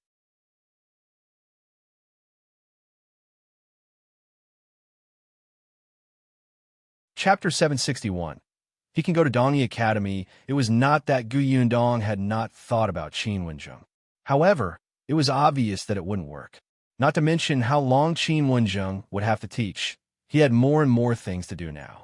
He probably didn't have the energy to take in any more students. Ever since Yunxu and Yuanji entered the school, Qin Wenjing had never recruited anyone again, right? Moreover, although Gu Yundong felt that her relationship with Qin Wenjing was quite good, she could not rely on this relationship to unscrupulously stuff students into his school. She had already stuffed 2 of them in. Between the two, Qin Wenjing had taken a fancy to Yunxi's talent, and Gu Yundong had exchanged for Yuanji with conditions. Not on Qin Wenjing's side. As for other places, there were only 2 schools in town, and one was Wenhuo Hall. He would definitely not go there again. The other school valued money too much and demanded high tuition fees. Yundong did not like it. However, Chun Jinkai's son was studying there. This was because Chun Jinkai was a junior manager back then. In addition, his wife's family had some connections with the school, so he let his son study there. Later on, after Chun Jinkai lost his job as the town's junior manager, he had also thought of letting his son go to school after this year. However, now that he had become Gus's assistant, this thought was dispelled. Other than these 2 families, there were also a few small private schools. The teachers were not even elementary scholars. They could only teach the children to read. However, it was obvious that the Chun family sent their children to study and read because of the imperial examination. How could he be satisfied with just a few words? Forget it. These things were not something she could worry about. Chun Liang definitely knew what to do. Yundong was just about to change the topic and talk to her family about other things when she heard Yunxu tilt her head and say, "Actually, he can go to Dongyi Academy." Yundong was stunned.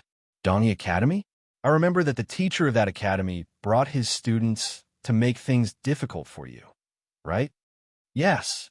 Yunxu nodded. But that teacher has been removed from the academy and won't be allowed to continue teaching. The dean of Dongyi Academy has also returned and even knows our teacher. He's a pretty good person. Yuanji also nodded at the side. The dean was very angry when he heard about what happened back then. Then he reorganized the academy. A few days ago, our teacher even brought us to Dongyi Academy to discuss knowledge with those students. After the new emperor ascended the throne, the dean of Dongyi Academy went to the capital for the examination. This trip lasted for more than half a year.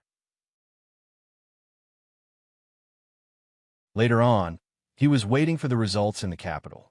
Unfortunately, he still failed in the end. Therefore, when he returned to Fengkai County, a long time had passed. From what Yunxu and the others said, Dongyi Academy was actually a good choice now. If there were no such annoying teachers, with Dongyi Academy's reputation in the county city, it was indeed a good choice. Well, in that case, she could give the village chief a suggestion. As for whether to accept it or not, it was up to them. With this thought in mind, Yundong stopped talking about this matter.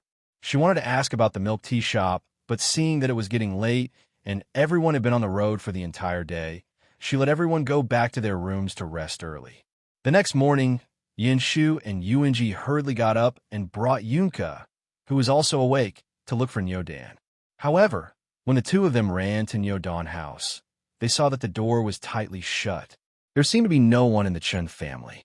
If you find any errors, ads pop up, ads redirect, broken links, non-standard content, etc., please let us know report so we can fix it as soon as possible.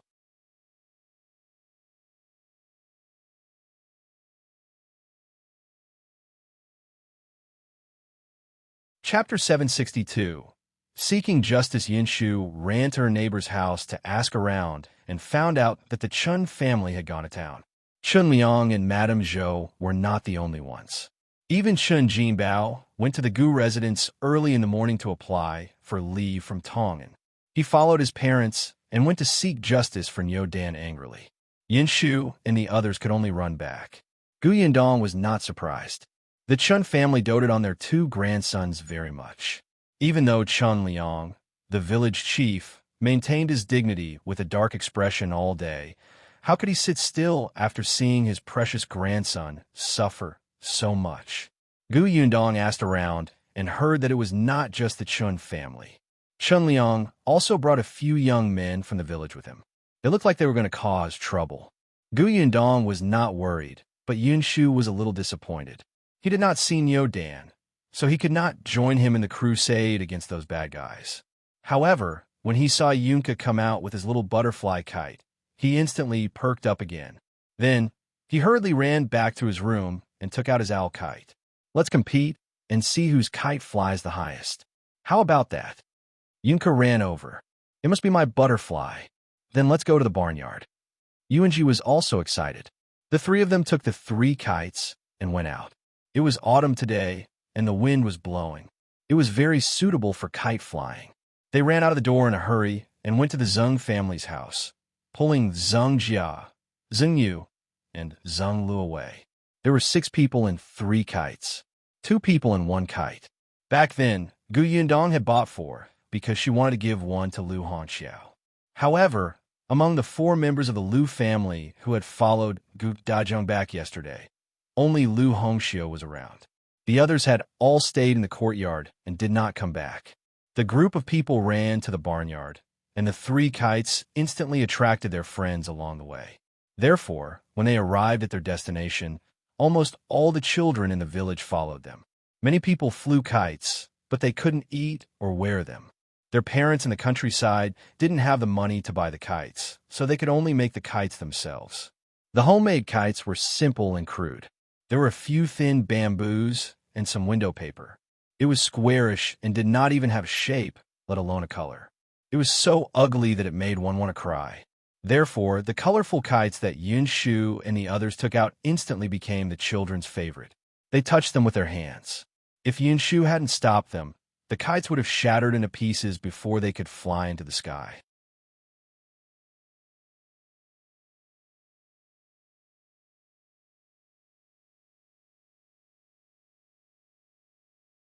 Chapter 763. I can make the teacher faint. Yunxu sighed. You should have brought me along. Niu Dan was stunned for a moment. Someone beside him screamed for him to grab the string or the kite would fall. Niu Dan simply handed the string to him and walked to the side to chat with Yunxu. Why should I bring you along? You're small. What if you get bullied? Yunxu shook his head and looked very proud. I won't be bullied. I can make the teacher faint from anger. I'm especially experienced. Are you going there to make the teacher faint from anger? It's fine. Even if you didn't go, my father and the others almost made the teacher faint from anger today. Yunxu's interest was piqued. He pulled his wrist and sat down on a rock at the side. Then tell me, how did you make the teacher faint from anger? Niu Dan immediately twisted his body and started talking. At the same time, Chun Liang sat at the Gu residence and drank tea. He told them about his trip to town today. They went to an MO hall and met the teacher. Interestingly, Liu Xiaoquan's father also went to the school to settle scores with the teacher. Liu Xiaoquan's father was a butcher. He was originally filled with a ferocious aura, and his entire body was filled with muscles. It was said that yesterday, after Master Wen discovered that Liu Xiaoquan was a thief, he brought him back and taught him a lesson in front of all the students. He even made him kneel on the ground for an hour. In the end, he even chased him out of the school and refused to acknowledge him as a student. In the end, after Liu Xiaoquan returned, he said in front of his parents that there was no point in living and that he wanted to hang himself. He only fell asleep after fussing over a whole night. Hence, Father Liu came over early in the morning. When Chun Liang said this, he was still a little angry. Fortunately, Niu Dan met you yesterday, Yundong. Otherwise, he would have been chased out of the school after suffering injustice. The person who wanted to die would have been our Niu Dan. Thinking of this, I feel a lingering fear. Gu Yundong drank her tea silently. No, Uncle Chun, you're thinking too much. I don't think Liu Xiaoquan really wants to die. Otherwise, why would he cause such a ruckus in front of his parents? However, this was also because Liu Xiaoquan was strong. If he were someone who was weak and could not stand being humiliated by Master Wen, he would probably really take things too hard. Actually, there could have been a very good solution to this matter. Stealing money was not right in the first place. After that, it was a huge mistake to frame others. Such a student should be severely punished. As a teacher, what he had to do was to find out the truth and clear Niu Dan's name. Then, he would guide and educate the perpetrator. However, Master Wen was not like this. His own reputation had been tainted, so he pushed all the responsibility to Liu Xiaoquan. After deciding to chase him out of the school, he actually had to humiliate him in advance. This kind of person really disgusted her. Chun Liang also felt quite disgusted. Fortunately, Liu Xiaoquan's father was not someone to be trifled with. He had a bad temper to begin with, so when he went to school, he directly carried a butcher knife. As soon as the knife appeared, Master Wen's legs immediately went weak. He immediately apologized to Liu Xiaoquan. When Chun Liang saw this, He immediately asked Shun Jinbao to bring the young men from the village to stand in front of him and start questioning him. Master Wen was so frightened that he almost fainted. He hurriedly apologized to Niu Dan. Coincidentally, when he apologized, most of the students were watching outside. Seeing that the usually dignified and unsmiling teacher was actually so humble and spineless, they could not tell if they were disappointed or disgusted. In short, a few students whose families were relatively wealthy were already considering going to other schools. If you find any errors, ads pop up, ads redirect, broken links, non-standard content, etc., please let us know report so we can fix it as soon as possible.